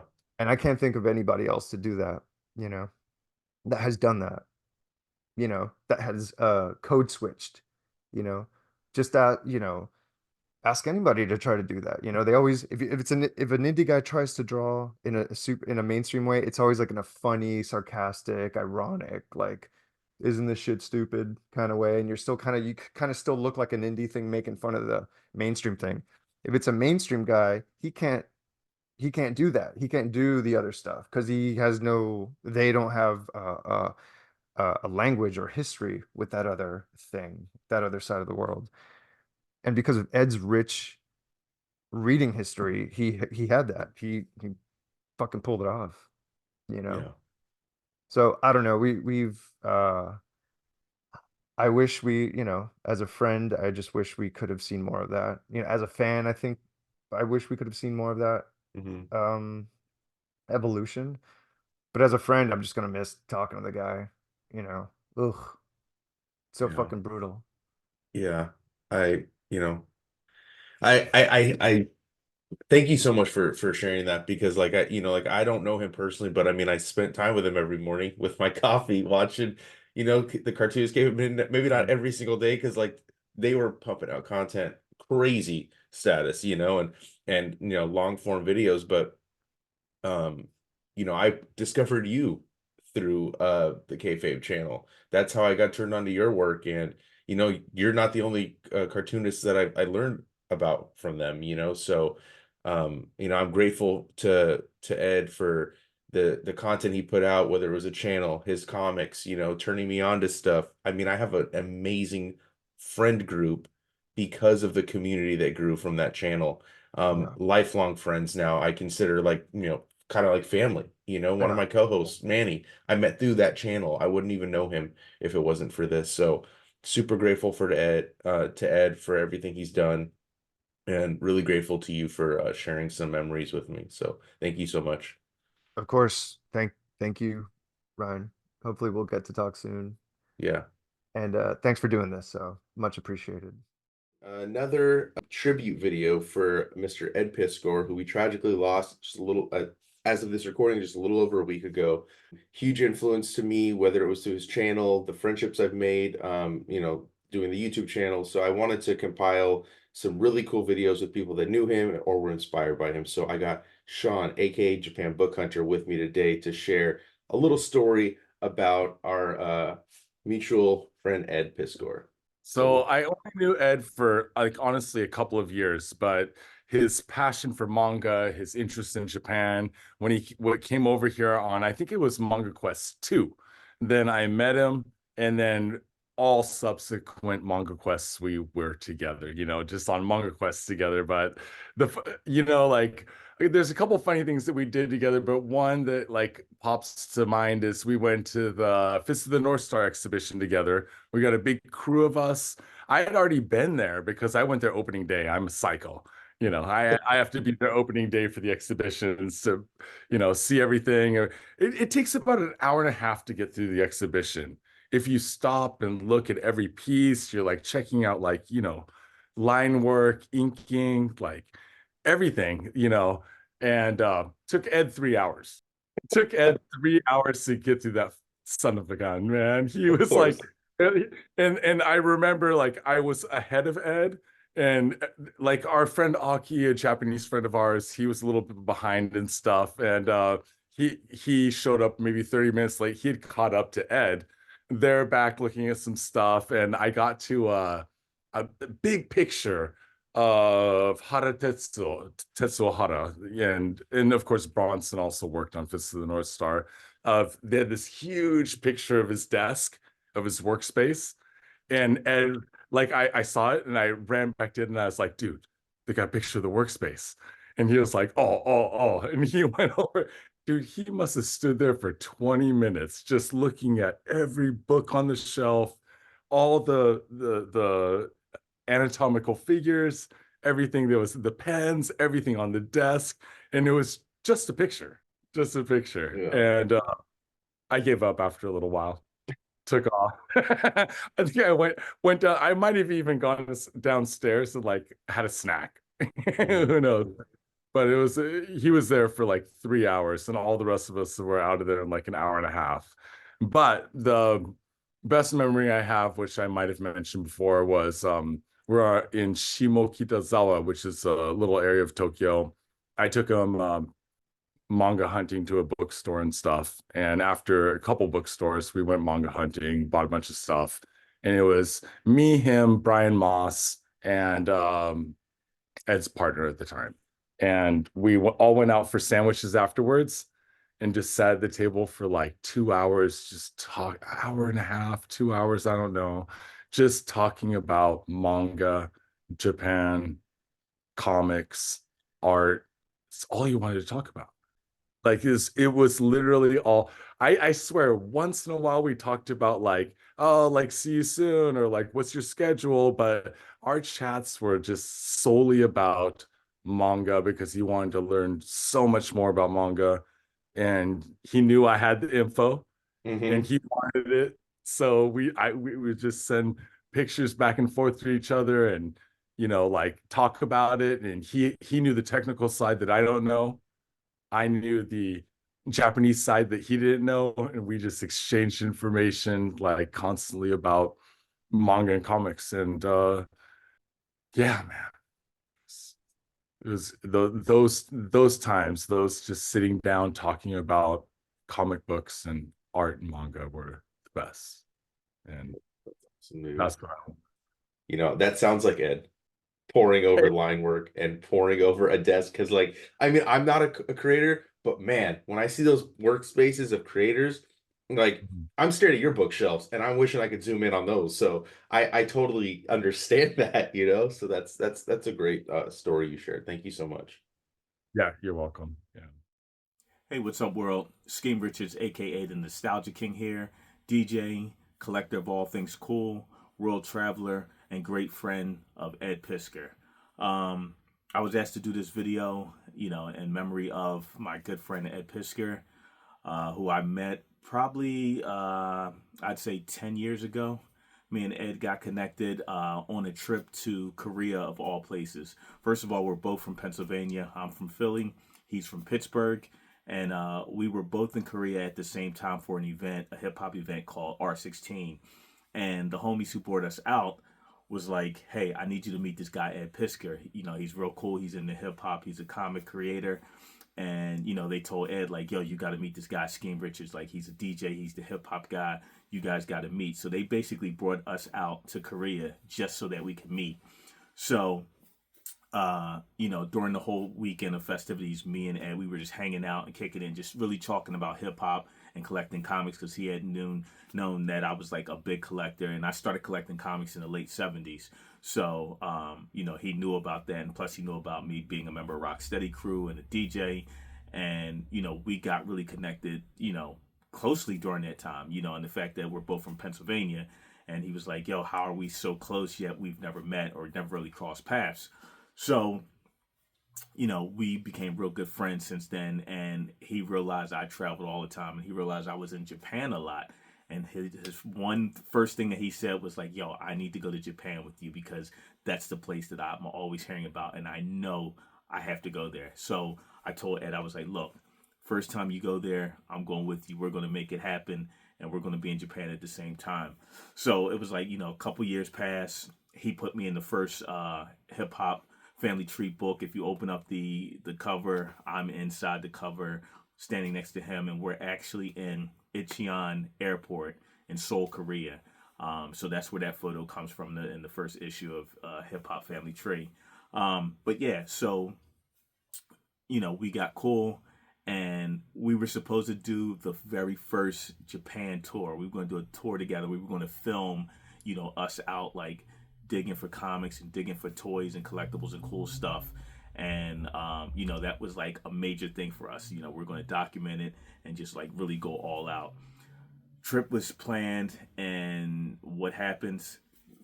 COVID happens. So the trip wound up not happening, and the tour wound up not happening for us to go and film. But fast forward past that, and when things opened up, his thing was like, yo, country's open, we're going to Japan. So, you know, it was great to see him be able to, you know, go to Japan and do all his things. And then when we finally wound up getting to go to Japan together, it was crazy, because he had known I had been there, and I, you know, he basically learned the ropes about Japan from me. And then he actually passed it on to the homies, B Moss, you know, as well as Maui Comics, Alika. You know, so he connected the dots. So I put him up on the Japan. He connected the dots. And this past November, we were all in Japan together with Danica X and, you know, Aki. And we were all in Japan together for the Manga Quest tour with Japan Book Hunter. And, you know, it's been amazing to see his journey and where he's gone comic wise and drawing wise. And he was like the purest guy who really had, you know, hip hop culture, you know, deep into his heart. You know, Public Enemy was like his favorite group. But he was the master of comics and knew everything in history about comics. And that's one of the sad things about losing Ed, is not, you know, people like him are so far and few that they know the history, and they're immersed in the culture so much, you know. And I feel like you could have asked Ed about anything comic related, and Ed could have answered. You know, he would have had an answer for you, whether it was an artist or a drawing style or whatever, you know. But Ed was like a real good dude, and like to be able to go to Japan all together, because I know that was his dream. Like I don't know if he had any other dreams, but that was the one thing that he was like, I have to go to Japan. And you know, and seeing that he has gone multiple times and fulfilled that dream of going to Japan and hanging out with the crew and meeting people and just, you know, digging for everything. You know, he was just that guy. So, you know, it's like a loss for him not to be here, you know, right now. And, you know, but he's definitely loved, and, you know, he's missed by so many people. But like his history and his legacy and his memory, you know, will always continue to be carried on. You know, he's got great people that love him, and you know, we'll never forget him. So Ed Piskor, man, like, we go back, we go back a easy 12 years now. But it's sad not to have him, but the time that we spent together and the times that we've spent on the phone together and, just doing the Japan tours and stuff like that, he definitely touched a lot of people. And, he brought a community together of a bunch of people, which is what's really special about, him and his legacy is all of the people that he's brought together. So, he will be missed, but Ed Piskor is loved. And next up, I got my good pal, cartoonist Adam Lemna, to share some thoughts on Ed Piskor. Hey, Ryan, thanks, man. I didn't know Ed super well, but I was a huge fan of the channel. I don't think that I would be, well, I know I wouldn't be cartooning if it wasn't for the channel.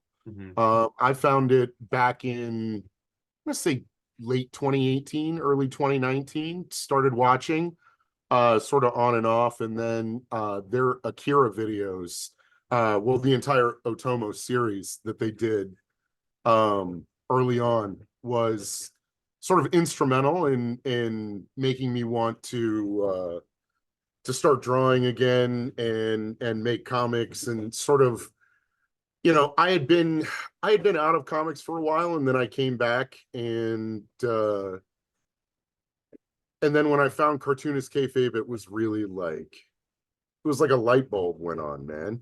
It was exactly the kind of like intelligent critique of the art combined with like a street level love of the medium. And you could tell with Ed that it was real. Yeah. And he was such a huge fan, and his enthusiasm infected me. And without Cartoonist Kayfabe, there wouldn't have been the group, and I wouldn't know you, man. I've said that multiple times on other videos with so other people. crazy. It's true, but yeah, I mean, look at our friendship, right? Like, exactly. I talk to you all the time. It's not just about comics. It like far supersedes comic books, and like it's like real bonds were created because of what Ed and Jim did. Absolutely. I mean, and then not just like the way that they went about things and the books that they chose, and the fact that we're so close in age and we have shared experiences that way. And I mean, I grew up in Maryland and went to college in Baltimore. So, I felt like I knew Ed a little bit because, I've been to Pittsburgh, and I kind of know folks from that area, and he seemed like, hometown kid, man. And his books are incredible, and it was infectious. And I got to meet him last year at Baltimore Comic-Con, and that was really awesome. And he was super cool, just a really cool guy. I mean, he remembered who I was. He knew who I was when I came up, and we talked for a few minutes. I felt bad because there was a line behind me, but I was like, it's been long enough. We talked to each other online. Like I want to have a minute. And I met both him and Jim that day, and it was really great, man. I mean, they inspired me so much. And it was real difficult when we heard everything, initially, and then everything happened so fast after that. It was just really affecting. And it makes you evaluate the entire world of comics, and it changed everything for me sort of immediately, because it was hard. I've started watching kayfabe videos again to help keep the numbers up and everything, but it was really tough, and it's really tough to see Ed, man. The whole situation is just really, it was awful. And for me, I just want to remember the guy who was like always there when I would, like, whenever I would go dollar bin diving, and that's like my thing, like I love to do that. That's like my stress relief.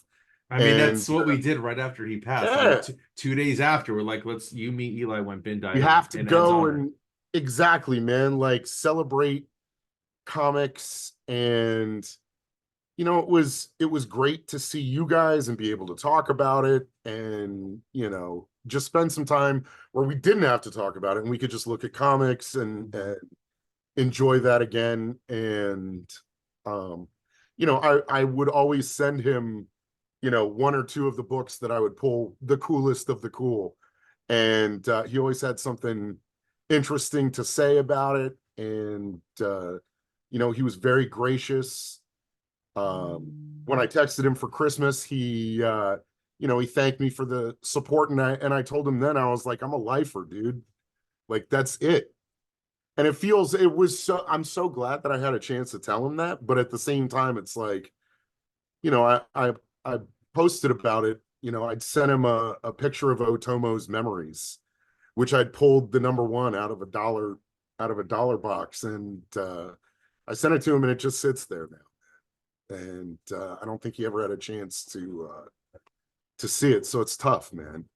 It's tough too, because Cartoonist Kayfabe was such a fantastic and is such a fantastic resource for all of us, but it's also like it's a shared experience in a certain way, because he grew up with the same comics that we grew up with, and he reveres the same folks that we revered. Yeah. And so like his love for like early Image comics and Rob Liefeld and Todd McFarlane and all of that stuff, like we bond over that stuff, but it's also like we were there, that was our comic time. And it, again, it's that shared experience, and it's so odd. I was a King Kayfaber, and I was in the live streams, and I remember the last live stream, it was kind of quiet, and they were going over some cool books, but it was a little subdued. But it's one of those things where you never think that that's going to be like groups of artists don't last forever.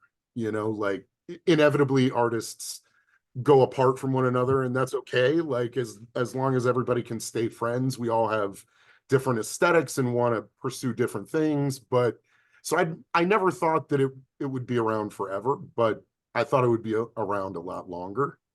And I always kind of just thought it would always be Yeah. there. Yeah. I kind of just like I lived in that fantasy of where I'm like, this is always going to exist. They're just always going to be there. I'm going to wake up, drink my coffee, and there's going to be a new video to watch every day. And every day. There is still some I have watched, because that first one that they posted, I don't know, there was just something in me where I'm just like, it was habit. I'm like, there hadn't been a new video, right? And I got the alert and I watched it because I was on there, and I heard his voice the first time, because now they started doing those intros, and I saw Ed's face and he was talking, and I was just like, this wave of like chills went over my body, because knowing that he's not here, like this is a finite amount that we're gonna get of new videos for us to watch, and it made it real at that moment. And it just like,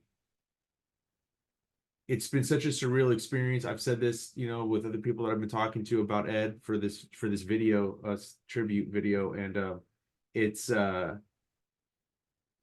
unlike any other public figure that has passed for me, and other public figures have passed in a similar fashion, and it's been sad for me. It's affected me because I admired them and their work, but this was something different. And it's just like, it just still feels weird, man. It just still there's still like a weirdness, like, and I don't know how to describe it. It's hard to describe to anybody else that wasn't a part of that community. You know what I mean? Right. I really feel that way. Or friends, obviously. I mean, of course, anybody that knew him personally, but the people that didn't know him personally that were part of that community, it's just like only we can kind of understand that feeling. And I miss the dude. I miss seeing him post about whatever video they did and like expounding on it on his thing, or sharing a new Switchblade shorties. Man. Yeah. It He was a good ambassador for comics, man. He was, and like the first time I went back and watched a video again, that was the thing that was like the most difficult, was hearing like the vitality and the excitement and the enthusiasm. And it was like, how do I square that with what's happened, you know? And yeah, and how do I square that with what we had, with what people had posted online? How do I square that with, you know, the person that I knew and even like, you know, was acquaintances with? And it's just it's really tough because I don't think we'll ever know the full story of you know, everything, and that's okay. And but it's sad, man, because that's not how I would have. The whole situation just was awful, man. Oh. And just, I think I said this before, but like the speed with which everything happened was, it kind of like left your head spinning. Yeah. And you know, I had been at WonderCon that weekend, and you know, a lot of people were talking about it at WonderCon, and it was, you know, I know a lot of people were worried, you know. I know. I was talking with Eli in the car. Yeah. On the way down to WonderCon that weekend, that I was like, I hope Yeah. that he can just like, I hope that he can just drown this out, because that was my hope, is that you drown it out and then you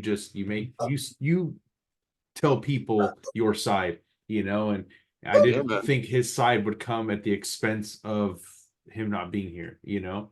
And I don't want to get too I don't want to get too depressing. Like, I don't either. I want to I- focus on the positive. Yeah. You know, but it does. It's, you can't ignore it either. But and it's also hard to find the positive right now, because, you know, I think the one positive thing that has come out of everything is that everybody has expressed the love that they had for the channel, the love that they had for Ed, and the love that they have for each other. And I think it has really, at least in our immediate circle, you know, I know that we are more aware of making sure that we're checking on each other and making sure that we're all okay, you know. And so I think on a level that's good, but you know, it's tough, and it's really tough too, because like, you know, I'm working on a new book, and I was really excited to share that with Ed and Jim as well. And I'm still excited to share it with Jim and Tom and everybody, but you know, it's just, I connected with Ed on the level of, you know, loving a lot of the same comics and a lot of the outlaw comics, and that sort of like edgy aesthetic and storytelling and love for EC horror and all that sort of thing. So it's going to be tough, man. It's going to feel weird, I think, for a long time. But I'm glad to see that Jim is continuing to post videos, and you know, I'm really glad to see the outpouring of love for Ed's family. I can't imagine what they're going through. And Ed and Tom and Brian Moss and everybody that was close with Ed. And I just want to send my love to them, and let them know, like, I have my studio edition, you know, right next to me, man. Oh You yeah. know, so it's like Ed will always be here, and it's next to like my copies of Akira and my copies of Wizard, and you know, like all the things that Ed sort of like reminded me that I loved, and helped me to think like, okay, I can actually attempt this. And it's and that was a powerful thing, man. And you know, that grew out of Ed and Jim, and I'll never be able to thank them enough. So thanks, guys. And next up, I have cartoonist Don Simpson here to share some awesome memories of Ed Piskor. Yeah, well, I've written about every anecdote that I can scrape together. I can I didn't know Ed very well, but I can honestly say I knew him before he became famous and before he broke into comics, and he was one of the local people here in Pittsburgh. You were just here in town, Ryan, and you maybe got a little taste of this town, but it's a pretty tiny little place, all things considered. And Ed must have come to me and showed me some stuff. I used to teach a workshop, a cartooning workshop, but he was never a student. He was just, I think he was somebody that bought all the Image comics, and he heard about me and he came out to some signing or something. But I remember the second time I saw him, which was at the Carnegie Museum at the Crumb retrospective. There was a Robert Crumb retrospective, 20 years now, 2004, and Ed came out, and I'm sure he was wearing a pirate cap. He hadn't made much of an impression on me the first time I met him, but he said that I'd given him some encouragement or something. He'd shown me some stuff. I think he wanted to be an Image Rob Liefeld clone, and I might have told him, just be yourself. And not that I can take any credit, but he was already finding his own way. And then, of course, he shot like a rocket with all his subsequent work. And I saw those guys. I was lucky enough to see them at shows. Jim Rugg and Ed Piskor, and they were, a couple local guys that made good. They were a younger generation than me, but I would see them at last couple of years. I saw them at Baltimore 2 years ago, and I saw them at Heroes Con. And these were guys just lugging in their own stuff. I mean, they moved in their own, set up their own table, and they were on their feet the whole weekend, and it was nonstop. I was right across the aisle from them at Heroes. Excuse me. And Michel Fiffe was next to me, and we're drawing and we're doing stuff, but these guys were just nonstop, and they had no entourage. I'd seen the Image guys, and they had they had people and people and people surrounding them in the giant booth and all that stuff in the 90s. And I saw Eastman and Laird, Teenage Mutant Ninja Turtles, and they had like a whole. They hung out with biker guys in Mirage Studios. They were kind of like a whole team. Like there's a whole bunch of people, but it was just Ed and Jim gassing up their van and loading their own stuff into the Charlotte Convention Center, and just on their feet the whole weekend, and people giving them comics and showing. And the young people, of course, now the 20-year-olds are going to them to show their samples. They're not bothered with an old guy like me. So it was an amazing thing to see. And I didn't think, of all the people that I saw that it became celebrities, Jeff Smith and Dave Sim, Todd McFarlane. I mean, fame seemed to change Ed and Jim like not at all, from what I could see. I mean, they were still the same guys. And for a place like Pittsburgh, this has really been a shock, because there's a lot of people that knew those guys from school days and growing up with them, and they're obviously really shocked. I can't claim to know them particularly well.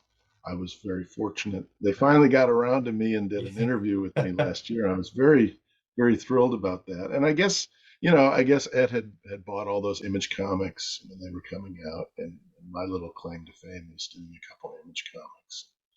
So I was kind of the local guy who was a connection to them, and I was very gratified that meet and talk. And I said to Ed, last time I saw them in Heroes, I said, "Why aren't you drawing?" And Ed said, "Well, I'm too busy talking to people. I was too busy networking, too busy encouraging people." So I think that's what those of us who were lucky enough to know him. And I shopped at the places that he shopped, and the comic book stores, and just there was a memorial here in town that I'm further away from Pittsburgh now, but I realized at the last minute that there was this memorial in Munhall, and I'm 47 minutes away, and I got there 35 minutes late. But it was very moving, and it's affected a lot of people. There's a lot of people, and you mentioned the online stuff, and there are a lot of people who just don't know what they're talking about. They've never met him. They never communicated with them, and they think the Public Enemy jersey and the pirate cap, it was like, this. He was like the Eminem of Munhall. He was trying to be a rapper or something. I don't even know if he could carry a tune. you know, I don't think, I mean, if he was really lost in the ego thing, he would have been cutting rap records or something. I don't think he was. I think he was playing with that image. I think he knew he was creating a persona. There's an artist, Andy Warhol, who came from Pittsburgh, and there's a museum here, and I think Ed picked up on that. Create a mystique, create a persona like Andy Warhol did. He always wanted to make himself a little bigger than just the guy from Pittsburgh. So Andy Warhol put on the fright wig, and he hung out with Mick Jagger and Liza Minnelli and all these big names and stuff. I think Ed took a little bit from that notebook. So that's it. I've written everything else, and I'm not retracting anything. You can see it all online. I scraped together every possible thought. It's been therapeutic for me, and hopefully, and some people have commented and said it was a nice, comforting thing to read, this or that. But I don't have anything else left to write about, for sure. Yeah, no, I appreciate you taking time to talk to me about it. Like you saying it's therapeutic for you. Already I've recorded, a little bit of these. I think this is like the seventh or eighth at this point that I've recorded. I got a few more, and it's been great just like talking to people that either knew Ed knew Ed tangentially, or people like myself that were just inspired by him. I mean, like I didn't spend time together with him, but I spent every morning with him with my coffee watching Cartoonist Kayfabe, him and Jim. So, they've been a huge inspiration to me. The online community that they created with their fans has created countless friendships in my life because of the community that they helped cultivate. And, I'm just glad that we could spend some time and just like remember Ed a little bit. And I really do thank you for your posts and for your time today. Yeah, well, thank you, Ryan. Thanks for thinking of me. And Ed is among those people who died too young, and he's kind of immortal now. And I wouldn't put it past him if he had kind of thought of that in the back of his mind. But in any case, the legends are going to grow, and I think this is going to be something that lingers over the comic book world for quite some time. I don't think we're going to be just talking about this in April of 2024. I think this is it's going to set the tone for years to come. So, thank you. Thank you.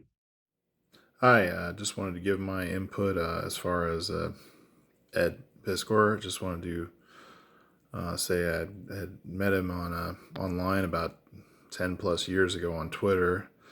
My now wife's sister had a copy of Macedonia, which he worked on with Harvey Picar. And so I had gone to work, and his name was fresh in my head. So I just looked him up on Twitter and added him.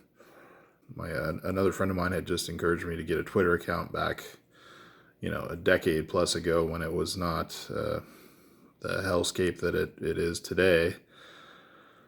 And so I actually I messaged him, or I don't know if I asked him a question or something, and then he messaged back and forth with me a few times over the course of that year on Twitter. And I was working night shift. I worked night shift at a hotel for 10 plus years, and so I'd be working at 2 a.m. and then he'd send me a message, or I'd send him a message, and it was really cool.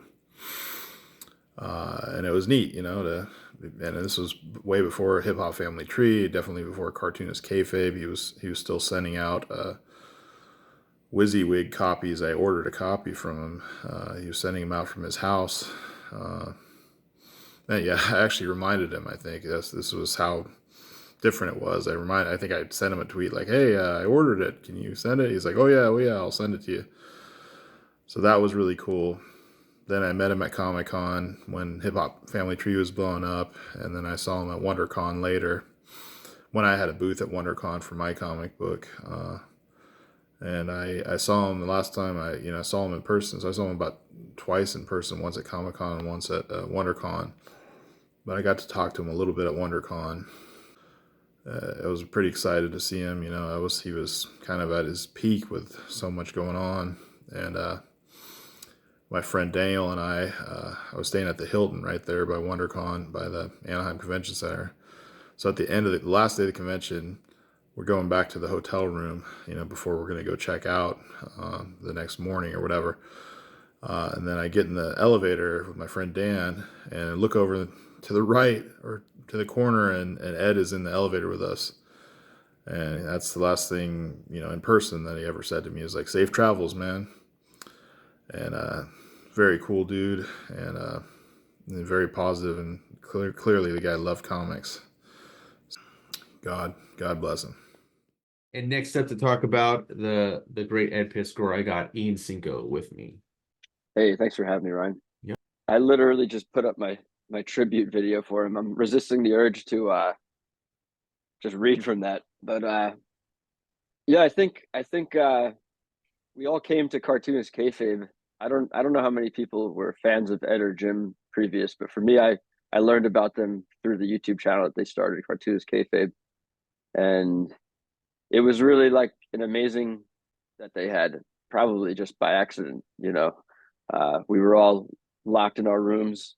Many of us were creating comics. I had just started creating my comic, and it was just kind of perfect. It was like exactly what I think we all needed. I know I needed it. Yeah, it was just pure and magic and really amazing to watch them. It was tripping my brain up watching them go through the Wizard magazines. And at first it obviously it's nostalgic, but I feel like it was way more than that. And it was something new. It was them using modern platforms to do essentially what became their own form of comic journalism.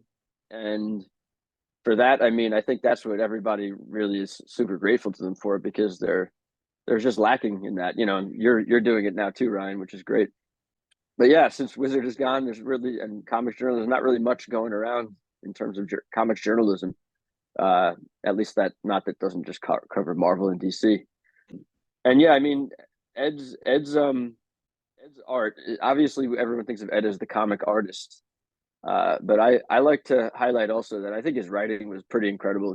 I got WYSIWYG right here. This is like my favorite book of his. I love WYSIWYG. Yeah, it's amazing. Red Room, I have to confess, I've had a hard time getting through. I've just like, my life has been really very traumatic and difficult, and just I find myself like not watching horror films as much as I used to, and I have to sit down and read Red Room. I totally will. I've looked through it thoroughly, but I think WYSIWYG for me really highlights something that Ed doesn't get celebrated for enough, which is his writing. And I saw a great video too recently of how he was releasing it, which is he was just, I think, just putting out one panel at a time, and then he would release small thin little books, and that was how he generated enough momentum to get his sort of income ecosystem going.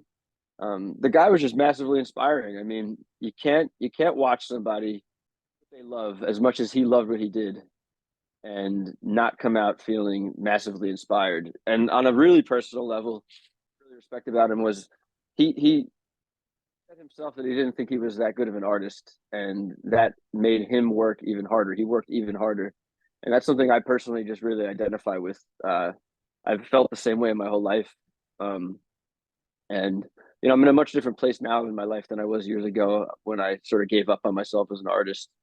But yeah, I think the most important thing when it comes to art is that you remain in love with it, and you love it the way he loved it on that really hard level, and that you work hard at it, whether you're naturally talented or not. I think it's impossible not to respect that man's incredible work ethic and passion. And then and then there's just so many layers to respect, because it's not just how hard he worked. It's not just the fact that Jim gave us this amazing resource. It's also that they really set like a new model for how we can conduct ourselves in our business as independent comic creators, as independent artists. That legacy is going to last. I mean, definitely past my lifetime. I'm confident in that. I think Ed's going to live on, not just through, Jim, hopefully sharing more videos and keeping what he's doing alive, but really just in all the people he's affected. And I think the fan group, Cartoonist Kayfabe Ringside Seats. I think, you know, it started as definitely just a fan group, and it's evolved into something much more. And, you know, we were up at the Indie Comics Creator Con, and that was just an incredible experience. A room full of people who we'd all met during the pandemic. And we have Jim and Ed to thank for that. Yeah. And yeah, it's just really incredible because everybody's now doing their own thing. So they've really, I think I left a comment on somebody's comment today. They were commenting on how much of an impact they've had, and I was just saying, yeah, the kayfabe effect is way more than just things selling out on eBay. The kayfabe effect is officially the indie comics creator scene, super inspired and doing incredible work, and they're going to live on through all of us, or Ed is going to live on through all of us. So rest in peace. Peace out, Eddie P. Next up, to talk about the late great Eddie P, I got cartoonist Dave Howlett with me. Thanks for coming on, Dave. My pleasure. Yeah, so I met Ed in person in 2019. I manage a comic shop called Strange Adventures Comics and Curiosities in Halifax, Nova Scotia. We put on a show every summer in Dartmouth, which is like our twin city, called the Dartmouth Comics Arts Festival.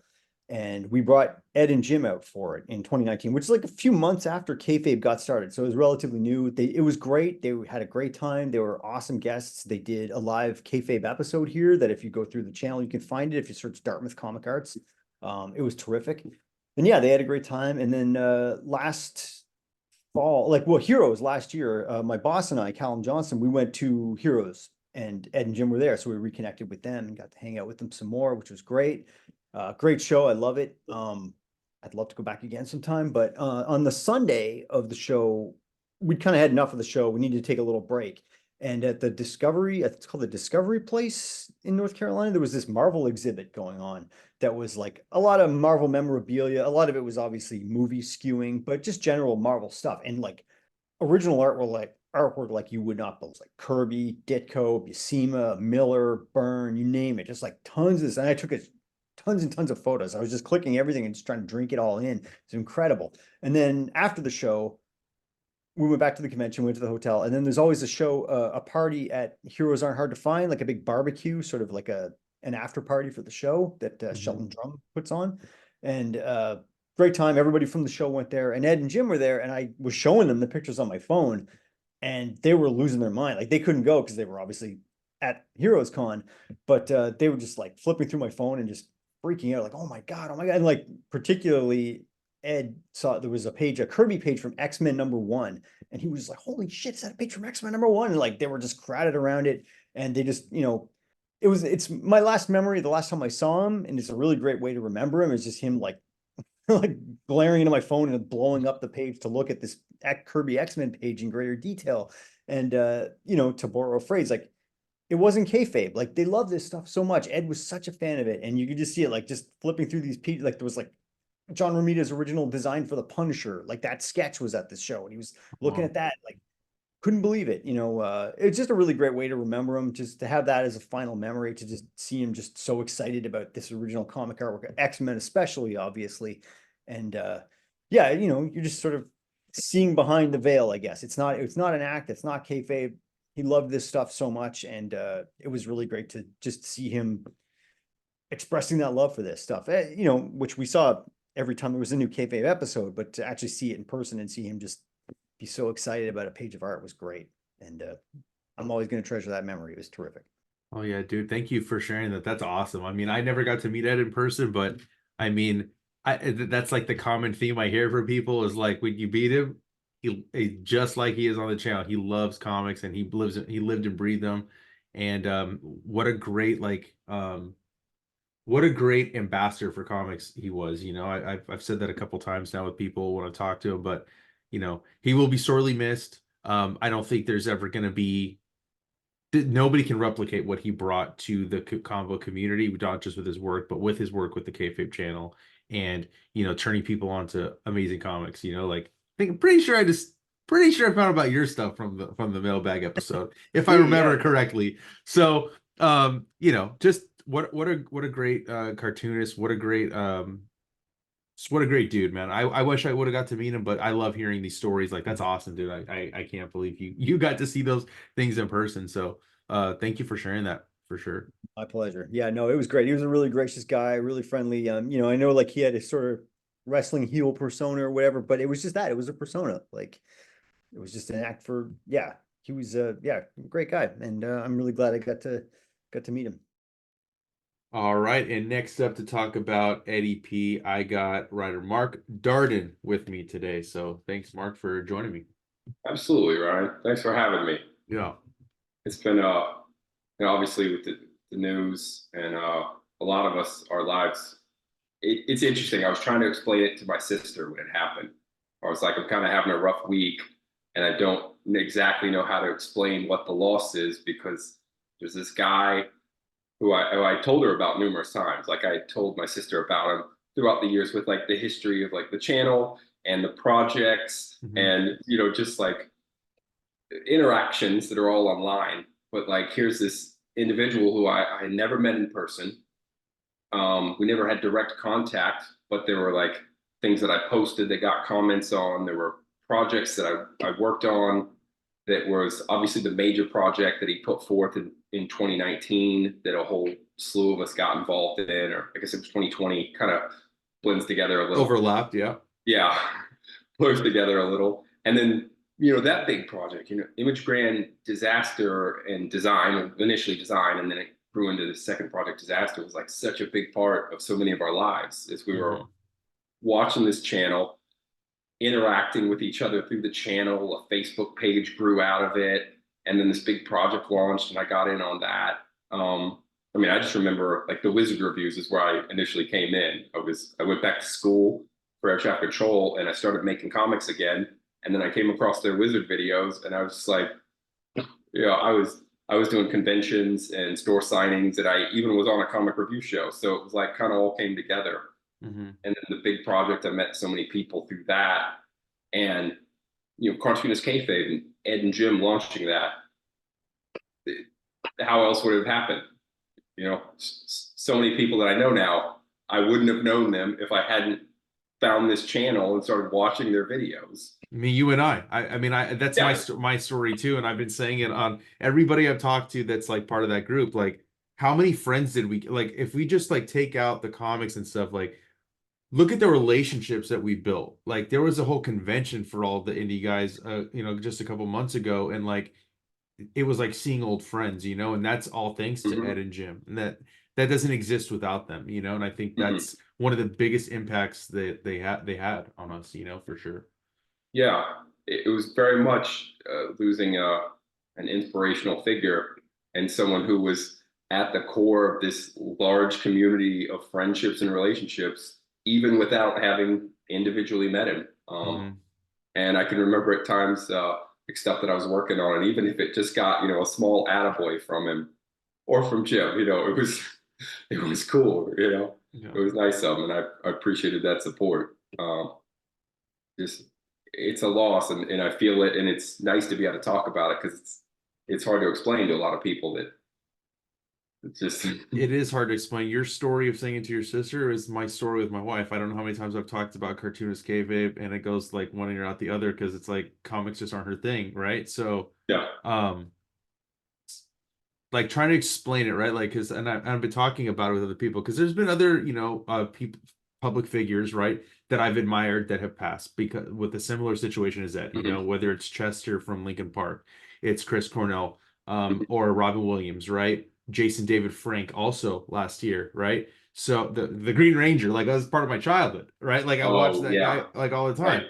And so, and all of those had an effect on me, but for some reason this one hit different. And I think it hit different because it's like you said, it was a part of, like, I felt more connected to it because of the community, right? So like, and then there were so many other people that were affected by it as well that I was close with. So all those other ones I didn't have like this large group of people that were affected, right? But I did hear, and it was continuously talked about, and it was like, somebody I drank my coffee with every morning. You know what I mean? Like, that's what I drink my coffee with. I had my coffee, I'd fucking be doing some stuff, and I'd have them sitting over here, right? And it is such a loss to the comic book community. I've probably repeated myself, everybody I've talked to, but I do thank you too for talk, because it is helping. I don't know if it's helped everybody I've talked with, but to me it's been very therapeutic to talk about Ed and just share some positive stuff, dude, because he did have a profound effect.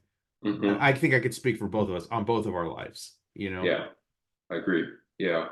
I got in on so there's an Instagram that you can follow that his family put up, and they're posting a lot of pictures, but they also go live sometimes. So they went live. I happened to have my phone out, saw it, and was like, oh, cool. And it was so great to just sit there and listen while they just told stories. And it was really it was really nice to see how happy they were and how good they were still doing as they were remembering their brother, their son. And I mean, they took questions from people watching too. You could type in questions. So they interacted too, but it was nice to see them doing well. And I know there's more stuff coming up. There's a memorial, or actually they did a memorial. There's a remembrance coming up this weekend. Yeah. Yeah. Yeah, I wish I could be there, but I think many of us that can't be there will be there in spirit, definitely. Like from afar, we'll be remembering Ed, and yeah, I think I really don't know. So I probably I keep repeating myself on everyone, so I won't. All I'll say is rest in power, Ed, and much love. Yeah, you will be remembered, and the effect of his life has been felt. It's I don't think there's any other artists before where, as much as I love their stuff, they didn't have as close of an influence as he had. No matter how big of a fan I may have been, there was a more direct effect. And next up to share some thoughts on Ed Piskor, I got one of my best pals. I got cartoonist Jerome Cabanatan. Hey, what's up, Bryan? Thanks for doing this. Thanks for having me. Where do I start? About Ed, the thing that got me to look at his work in general was, first it was a picture of Cyclops breaking out Iceman from X-Men Grand Design, and I saw that picture online, and I thought it was an old comic that I completely missed. Right? I thought I would at least flip through things, and it was an image that I didn't know, and then I found out what it was. Found out what X-Men Grand Design, and then I started listening to some interviews, like on Word Balloon. It was awesome. I was kind of hooked, and not just because of the actual work, but just the way he approached the craft, and it was so unapologetic about what he liked. Right, when he said that when he was doing the X-Men Grand Design, and he said it was a thesis statement on what makes X-Men cool. Right, that really clicked in my head, and like, that's the kind of stuff that I want to make. Right, I want to be able to justify what I think is cool. Right, be unapologetic about the things that I find important in my life, and I try to put that in the work that I do. One of my favorite videos, one of the most inspiring videos that I've gotten from that channel was the cartoonist's first 1,000 crappy pages. I still go back to that video. I have it on in the background because as artists and as creatives, I'm sure there's a lot of insecurities that go on when you're making it, from yourself, from others, and a lot of times it's what you perceive others to do, and what you perceive others to be putting on you, and you really don't have to do that, right? Because the art is for you, and you have to go through it 1,000 times, and it has to be bad. It has to be bad first. So because of that video, I made a promise to myself. I said, I'm not gonna judge myself on anything that I do too harshly until after I've published 1,000 pages. After 1,000 pages, then I can look back, and it's that kind of attitude of make it anyway. Don't ask for permission. Right? Don't ask for permission. Don't apologize about the stuff that you make, and that spirit is kind of what I try to go through. What I try to do whenever I'm doing my stuff. It's the stuff that I resonate with other people's work as well. So thanks, Ed, right? Thanks, Ed. We're making stuff all the time, and that time when he sent me a message just to kind of ask me how to pronounce my name, that was kind of cool, because there was always that separation for me, thinking of I'm here, and there all the professionals are out there, and the fact that they took the time to figure out how to say my name, right? To recognize who I was. I was like, oh, okay. Then I felt kind of in there. I probably maybe the same way he felt when Harvey Pekar was helping him out, and that it seemed like he did that a lot for a lot of people on like through the channel. So I want to thank him and Jim and Tom and everybody else that watches and supports. You know, it's been important to me, and it's helped me in the quality, the quantity, and just the enjoyment that I have with this medium. So yeah, thanks, man. All right, and next up to talk about the late great Ed Piskor, I got Alika Seki of Maui Comics here. Welcome, dude. Share your experience with Ed and you know, a cool memory. I'm so lucky to have known Ed, and obviously and I wish I could have gone with everybody to the service. There's something going on at Phantom of the Attic over at the comic store near him on April 20th. I wish I could go to that too. But if anybody can make it, please do, and show your respects to Ed. There's going to be some of his original art there. You know, on how I met Ed. How I met Ed is actually before Cartoonists gave it, but right before. Not like everybody who has like a cool story who's like, oh man, I was reading WYSIWYG and this and that. And like, obviously I'm like a mainstream comics guy mostly. I was an ex-kid in the 90s. So I've had to been steered towards the independent side. But before Cartoonists gave Babe, how I heard about Ed was X-Men Grand Design, because I was a huge fan. Like a lot of people my age, give or take a decade, everybody was in the 90s, remembers what the X-Men were in the 90s. It was amazing. And there's so many fans, greatest comic in the world. And somewhere around 2000 to 2001, that title lost everybody. Like everybody I talked to who was a fan of the X-Men in the 90s, that's where they jumped off, either Age of Apocalypse or right before or right after. But they were just like, everybody left. They jumped ship. So everybody from our generation has this like subconscious thing where we just remember how perfect our experience with the X-Men was, how great it was. Everything we bought, every X-Men comic we bought was worth it. It was, we were reading through it, enjoying ourselves. It was like the perfect comic at that time.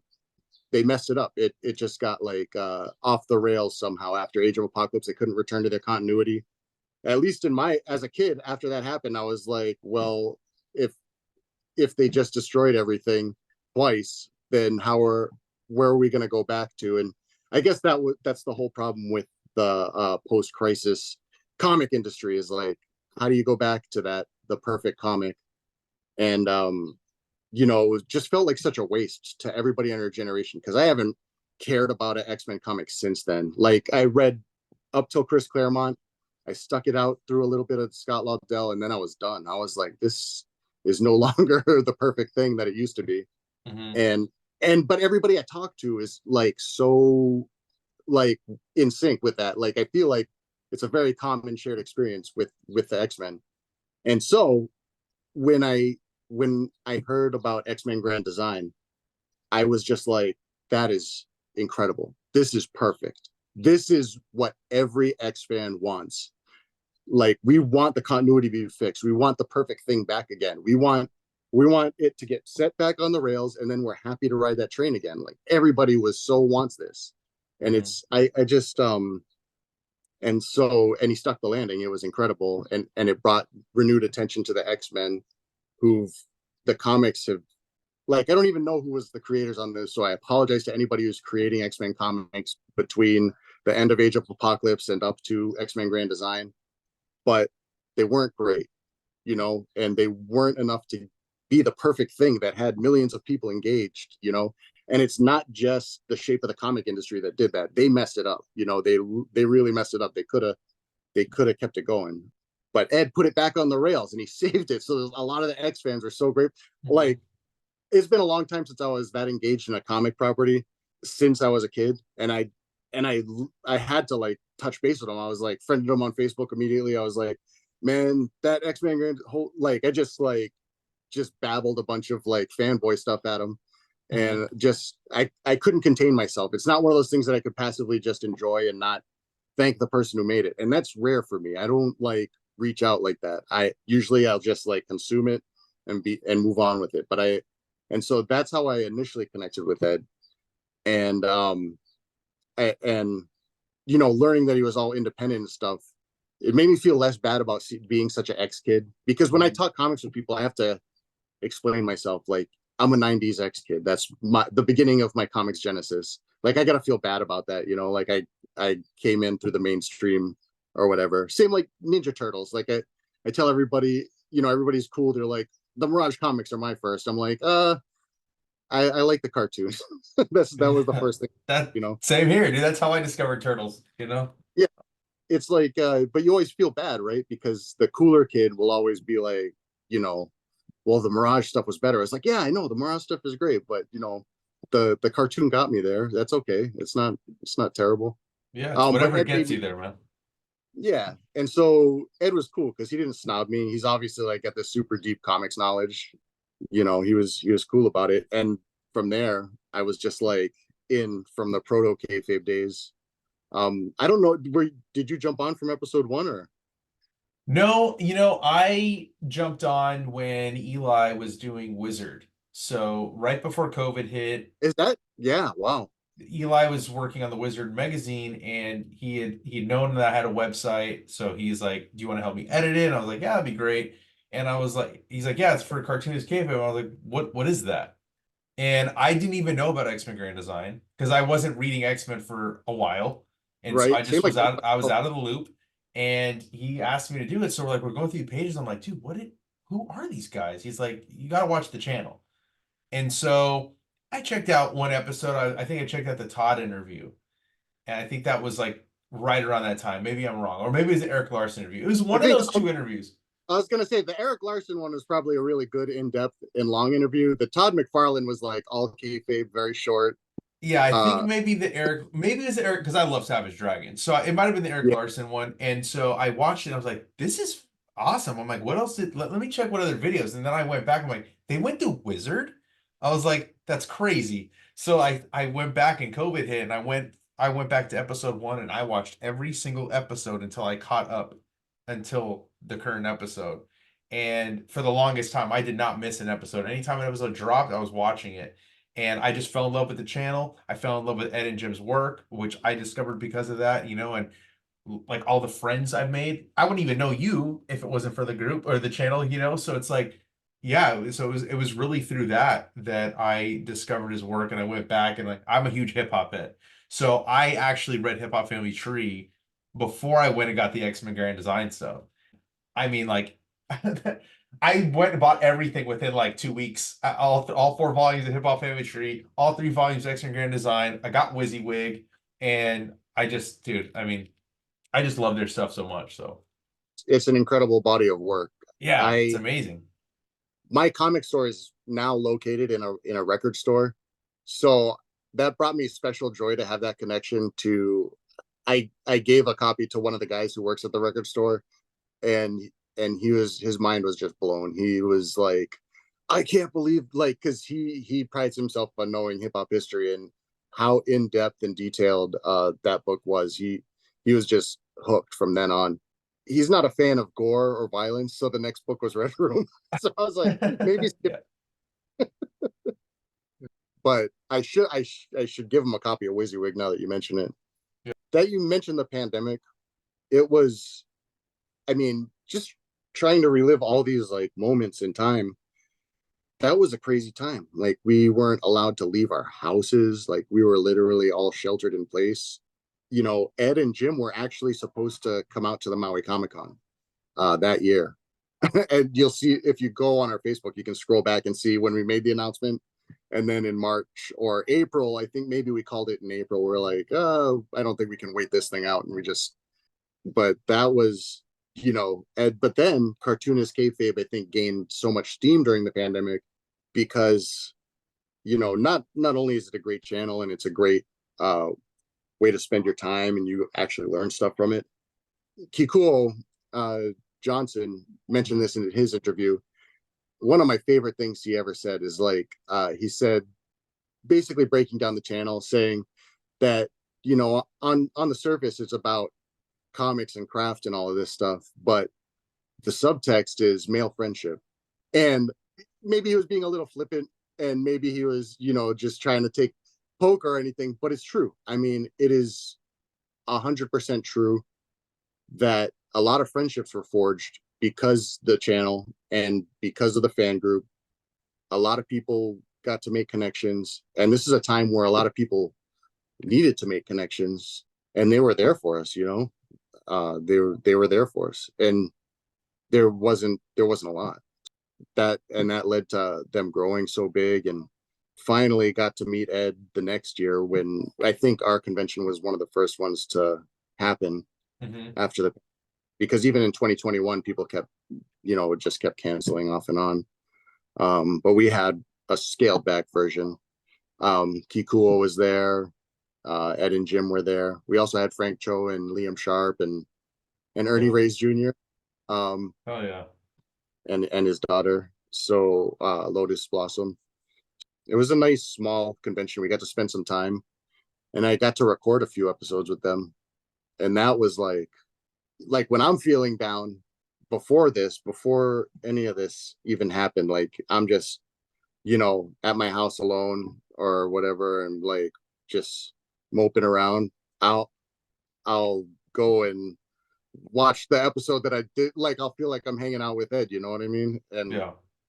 There was one day where Jim was out doing something with his wife, so me and Ed ripped through a bunch of episodes. And actually, there's a couple episodes that me and him recorded that I don't think ever got refined into an actual episode. So it was just me and him, you know, going through my collection and finding different stuff to talk about. But one of them, which is I'm glad it's out there, is the Ninja Turtles, the full run. We go through the full Mirage, and I suckered him into doing the full Archie run too, because they overlap, you know. The Archie run starts in 1987. The Mirage run is still happening. I think what a lot of people don't appreciate is that the Archie comics were done by the Mirage team anyways. They're Mirage comics, you know. It's just like it's a cartoon version. Yeah. So hoping to turn people's opinions around on that stuff. But it was I'm very fortunate to have gotten to know Ed and to hang out with him and to tell him how much he meant to me. I hate that he felt so alone. I think that is the hardest part. Because he so wasn't. Meeting his friends before this, just seeing how interconnected he was and how loved he was. It's not like this like weak connection, networking, I'll email you back, this and that. Okay, we are aware of each other, his existence. No, he was making like real connections with people, you know, like actual the kind of connections that barely exist in this world anymore. So he meant a lot to a lot of people, and it just is kind of baffling that he felt that any other way, you know. It's hard, you know. I mean, it's hard to, like, why try to explain it, you know? Yeah. You can't. No, he was you know, he was a great advocate for fucking, you know, all kinds of comics, man. You know, he didn't just like, to me, like he loved everything that went into comics. It didn't matter what publisher it was. It didn't matter whether it was like a, you know, Marvel, DC, indie stuff. He was such a great spokesman for the industry. And I think that, you know, I was talking to somebody, you know, somebody else that we were recording this, and he's like, you know, it's going to be felt for a long time in the comic book industry because nothing's ever happened quite like this. And I think that, you know, as long as we can just like we'll always have the kayfabe channel as it exists now. Like it's never, I don't think we'll, you know, eventually those, I would imagine those videos will stop, right? Like they have the backlog, but it'll always be there. As long as, you know, Jim maintains it and like allows it to stay, like we'll always have that. And we'll always have his comics, but it does make me sad that we won't get to see some of the other things. I hope, you know, that we can get that auto bio stuff that he was talking about, and the Switchblade Shorties. Hopefully those books can get made, because we lost one of the greatest cartoonists of this generation, you know, and that's true. I agree. I think, and because how he is one of the greatest cartoonists of our generation is because his work, you don't get to be that unless your work means a lot to you. Mm-hmm. You know, as bad as it sounds, is his mind was probably more focused on his legacy than trying to stick around. Fuck. Like, I think we will see the project that is called Mudfish. I believe in some form we'll probably see it. I don't know anything. I haven't talked to anybody. I don't know anything, but I know how important that was to him. And he seems to be pretty smart about, you know, cementing those things. So yeah. I believe there's probably more to be seen. On that note, is because he did all these things, you know, he was on a personal level just very easy to connect with, and that can take a lot of a person, and then that's all they're good at, and they don't do other things. But then he went out and he gave so much. Like, all of us in comics right now owe a huge debt, whether you even acknowledge his existence or not. Like, people who sell comics, who make comics, who create comics, have benefited from the work he's done. Mm-hmm. And that's not up for debate. Like, I'm not asking for anybody to check me on that. It's true. It's measurable. 100%. You know, so there's just this, and he gave that. Like, that was him. He loved comics, and I think that's the other thing, that's to really connect with him. I think that he would have to see the love of that, you know, because everybody I met that he knew was like, you could see the love like oozing out of them for what they were doing creatively, or, you know, especially in comics. So he just gave so much to the comic industry as a whole, and improved it, left it better than he found it by miles. And it's kind of like, that shows us that's what has to be done to make comics, to grow comics again. Like, everybody is, you know, for the last 20 years plus since Diamond became a monopoly, is like, they've just been focusing on maintaining what's left, and it's slowly eroding. It's like this small shrinking island, you know what I mean? But then here comes Cartoonist kayfabe, and is like sucking people into its orbit and building the landmass and growing it. That was a massive positive impact on comics, aside from his body of work. And then you got, I mean, that's just that, right? And then you've got Ed, the master cartoonist, who's put in the hours, who's honed his craft, who evolves with every project. It's like that rewarding comics experience when you find somebody you like. The fun about it is to go back to the beginning and watch like the stuff that they didn't want to show or tell, that how their work changes over time, and they got better at hiding it or whatever as they got, you know. And some people almost prefer the stuff where they were, you know, more vulnerable and more out there, and less guarded. But also, you know, so he's all those things, and it was a huge loss. He's definitely going to be missed by many, and I think like the loss of him, the comic book industry is going to be feeling for a while. But, you know, thank you so much for, you know, talking with me about Ed.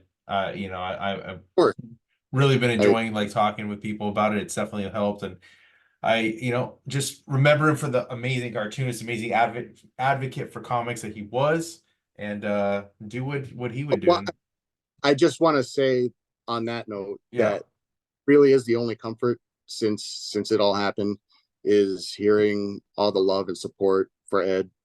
And specifically, I just want to thank Bryan Moss for taking care of, he's become like this gathering point for all the fans who are feeling lost. And you know, there's an Instagram, KFam Sunday, where we kind of all just share whatever. I mean, there's no guidelines or anything, but showing the love for Ed, humanizing Ed, because easy for somebody who's put an impact out there by his work, it's easy to just deify him and leave him there.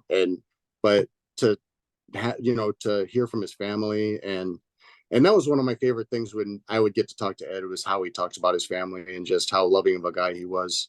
Made him, just made you realize how real he was.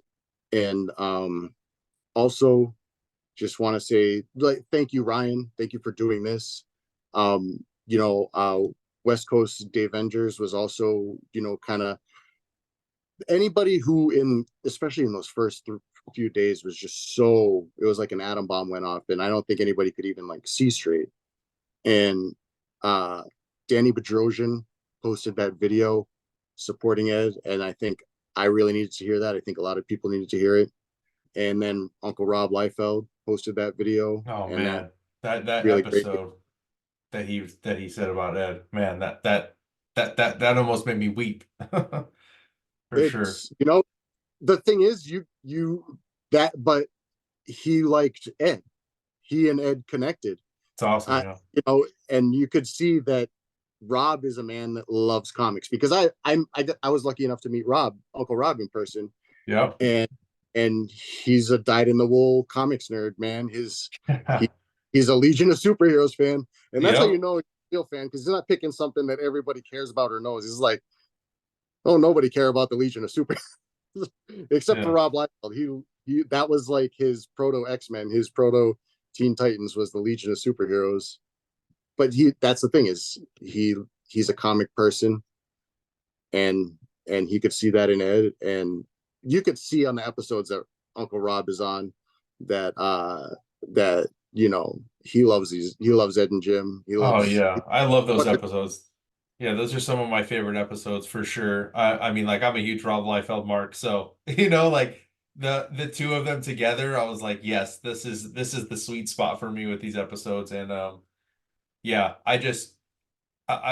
much love to Ed, much love to his family, and think everybody should just be better and make more comics. Exactly 100%. And sorry, because you keep saying things that remind me of things. Good. The Piskor family GoFundMe is still up and running. Please go support them. That would really help them out. They crossed the line on that, but they could still use any more towards with the expenses. But I guess make more comics is the way to go. That's a good. The marching orders will always do. Yeah. Thank you. Yeah. Thank you so much for having me, man. Oh, of course, dude. My pleasure. It's been a blast talking with you about Ed. And hey, hold on 1 second. I'm just gonna give you some shine here. Congratulations on your job at IDW, man. Because Jesse Lonergan, another cartoonist that I would not know were it not for Cartoonist Kayfabe. Same. This cover, literally, it's got a spot in the top 10 Ninja Turtle comics covers. It's pretty fucking dope, yeah. So if you thought Ninja Turtles comics ended with Mirage, come on. Come on now. Yeah. So good, Bryan. Congratulations on the job. Thank you so much, man. All right, next up, to talk a little bit about Ed Piskor, my good pal, co-host at Comic Lounge, Manny Gomez. What's going on, everybody? I mean, what can I say? I've been a fan of Cartoonist Kayfabe probably since the first video dropped. I was aware of Ed already because of X-Men Grand Design and the work he'd done on boingboing.net, which is where Hip Hop Family started. I was excited, but I didn't expect to get so caught up in the video like I did. And like, if I'm being honest, I think that's probably like the first sort of podcast that I would say I was a fan of. I wasn't really much of a podcast listener till then. Same. And that became like something that I just looked forward to every time. Like, I set up notifications for it on my phone. Like I had never been like that with anything, other than like maybe a TV show. Or I just felt this instant connection with the podcast and with Ed in particular, and it's hard to explain and vocalize what it was, but it was just, something that instantly hooked me. And I knew that I had found something that seemed like it was meant for me, And I think what it was, thinking back now, is Ed's passion for this medium that we all love is so infectious. And it's so clear that he loved it above everything else that he probably, except for his family, he's also big on his family. If you followed him on social media, you could see that he was real big family guy, which, I am too. As far as like, like outside of that, like the guy lived and breathed comics. And not only did like it make me a watcher of the show, but it reignited the love of comics that I had. I mean, I had been kind of lapsed for a while, and you know this, right? I mean, I Yeah. told you, like we all go through life and we come in and out of things that we love. We come back to it. And comics has always been kind of a revolving door. But since that podcast, I've been in it so hard that, like, I mean, it's become much more than just a hobby, man. I mean, you and I are friends basically because of that show, because it led to so many things, Mhm. I know I'm probably rambling. It's hard to No, it's articulate my fine. No, thoughts. no, you're good, dude. I don't want to make it sound like hyperbole, but the goddamn thing changed my life. I think that a lot of us can say that. And it seems so clear to me when we were all in New Haven for Indie Creator Con and like sitting around, and I'm like, yeah, we all did a lot to sort of like get to where we are here for ourselves. But there has to be a nexus event, for lack of a better term, if you want to use like a comic book term, that like, that started it all. And at least for me, I can trace it back to adding Cartoonist Kayfabe, man. And for that, I'm ever grateful. And I mean, aside from that, he was a fantastic creator. I mean, Hip Hop Family Tree, I love hip hop music, and like, he really created something very unique with that. X-Men Grand Design, you and I are constantly, talking about it. We're making videos about it now, and going through it again, like I realized what a singular voice in the medium he was. Like there really was no creator like Ed, and there probably won't be again. He's gonna go down as one of the greatest comic book creators we've ever had. Mhm. He always loved talking about the Mount Rushmore of comics. He can be on that Mount Rushmore. It's a lot more than 4 heads for me on that Mount Rushmore, but Ed's definitely gonna be one. Yeah, for me, it's like to me, it like also I don't even think you can, when you do a Mount Rushmore, are we just doing like how are we like putting them on there, right? Like it really it's more than just like how many comics you produced. It's more than like, one project. To me, it's like what you did for the medium, and what he did Yes. for the medium of comic books, not just with his work, but with Cartoonist Kayfabe. Like, Yeah. he made a lot of other people a lot of money, He did. because he was promoting other people's stuff, because he was like reigniting fans' love for like past creators. Like, look at Ken Landgraf. I mean, I think that's a pretty Yeah. good example, right? Like, Yeah. I didn't really even know Ken Landgraf until then, and not to mention all the other creators that, I mean, I've talked to like a good amount of people so far for this tribute thing, and like I feel like as I'm talking about it, I discover more and more. But it's like, where would I be without Cartoonist Kayfabe? Right. Would there be a Comic Lounge YouTube? I don't know. I won't say no, but I will say that like I was very hesitant to do a YouTube channel or a podcast, and I was content with my website, writing, doing written interviews, all that stuff, and not putting myself out there. But the channel gave me that confidence, because I'm like, okay, it doesn't have to be perfect. It just has to show passion, man. It has to be passionate. It just has to be me. It just has to be real. Like, I don't have to be perfect. I don't have to analyze something like some great scholar. You know what I mean? Like, just share what I love about something, and like you said, like, one of the greatest things to come from it has been the friendships, and your friendship in particular. Yeah, You're same, somebody man. I talk to almost every single day at this point. You know what I Yeah. mean? And we only met, and I didn't even meet you right in the beginning, but like maybe a couple of years since we really started talking a lot. It's like, I also think like, where would my life be? You know what I mean? Like, Yeah. this is it. I don't want to say it filled a void, but it did for me, man. It's hard to describe to other people what it did. You know what I mean? It's hard to put into words, really. And let me tell you something, man. I mean, to use a term that Ed and both Jim they love to talk about, the kayfabe effect, man. For me, the kayfabe effect wasn't only about books, but about people, man. And like appreciating creators and appreciating what they did, and appreciating other fans. Like the community that built around, yes, it was a self-built community. I don't want to take away from that, but we all became a group initially because we liked the podcast and we liked what they were doing. We liked what Ed created. It grew from that, but you don't have a plant without a fucking seed, bro. You know what I mean? And like you needed that seed. And Ed, I mean, twice the motherfucker got me into comics back again after being lapsed, dude. First with X-Men Grand Design, and then with the podcast. Like, I mean, those two things are what really have made me go full on in comics now. And like, I know for a fact that whole thing about me being lapsed and falling out of it, it ain't gonna happen again, man. You know what I mean? Like, I'm back to being a Wednesday warrior, and not only that, he opened my eyes to like, you know, like other forms of publishing and like, you know, like just so many things that he did, man. It's hard to put into words. And I've been thinking about it since he passed, like, you know, what he meant to me, but I almost feel like I can't even articulate what the impact that he and the work he did through his comic book work and through his podcast, such a wealth of knowledge he had about comics. And like, he was so quick to like share it. I mean, I can't say that Ed was a friend of mine. I never met him in person, but we exchanged a lot of messages. I contacted him through Instagram. He was always responsive, always friendly to me, man. Like, I remember when Hurricane Ian was gonna come and devastate Florida, like the last thing I did was I rented that movie Funny Pages on Amazon to give myself something to watch. And I messaged him about it, and like we were talking back and forth, and he genuinely was like, "Hey, you're in Florida, man. Like, how's that storm coming?" Like, you know, like he's a wrestling fan. The kayfabe is in the name of the podcast. Like, I think there was the Ed you saw there, and then there was the real Ed. And there's a few of us, I think, that have had interactions with him that saw that side of him that was like awesome. You know, he was just another comic book fan that wanted to talk comics with anybody that he could talk comics about. No, I mean, I totally agree. And, you know, it's such a devastating blow, you know, because it happened.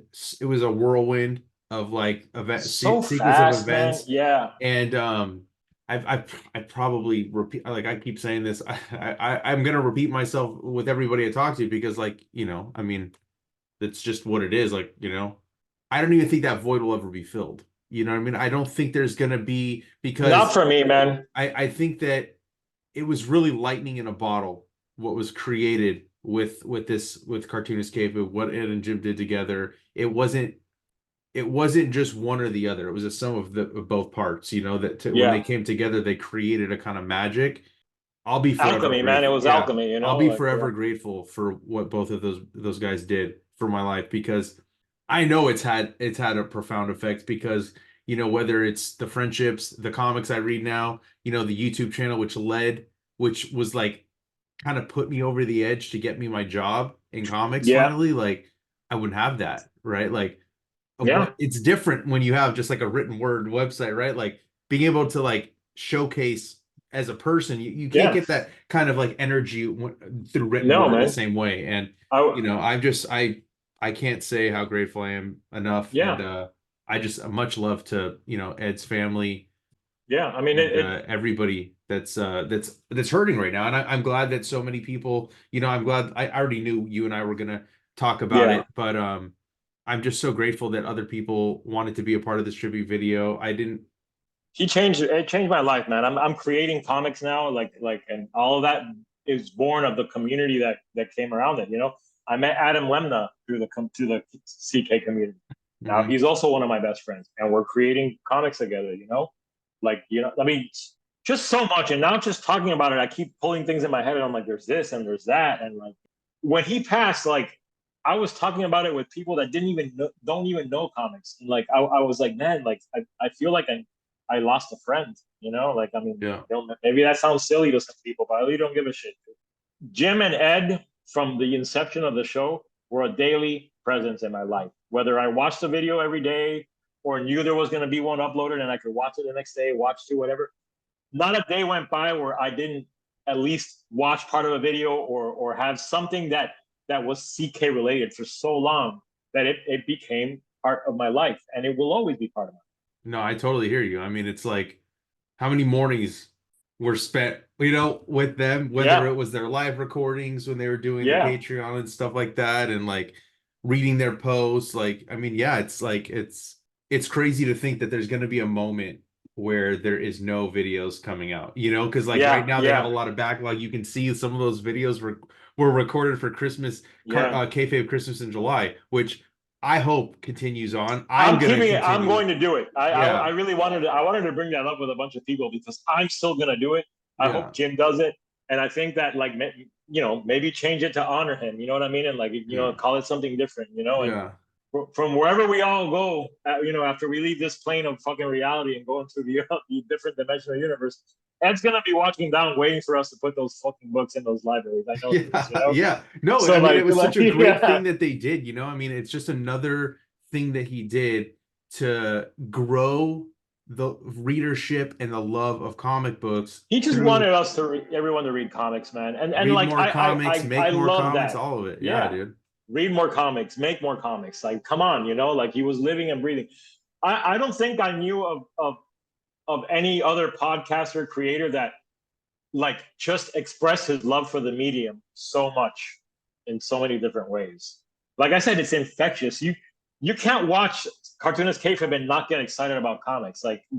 It's like something just comes out of the TV and possesses you to get excited about it. It's hard and very simple. They didn't do anything but like film a comic book and talk about what they love or talk about their creative process. It was at its core, it was something very simple, but like all things that are simple, they're deceptively simple because they really mean much more than that, you know, in the end. And that's the best thing I could say is that I think Ed is going to go down as someone that was a true champion of the medium of comics, that loved it and breathed it, loved all aspects of it, loved interviewing creators. He loved creating. He loved talking about comics. You know, he loved lived and recommending. breathed comics, bro. Yeah, man, they were his life, you know, and it's my favorite medium ever. You know, I love music, I love movies, I love all that shit, but comics are the things that I love most. And it was nice to know that someone else felt that way too, you know, and he was willing to go, you know, the whole 9 yards with it and just put his love for the medium out there, share it with everybody. I totally agree. And we love you, Ed, and you'll always Yes, be man. missed. Rest in peace, brother. Jimmy, if you don't mind giving them the marching orders, we can be on our way. Make more comics.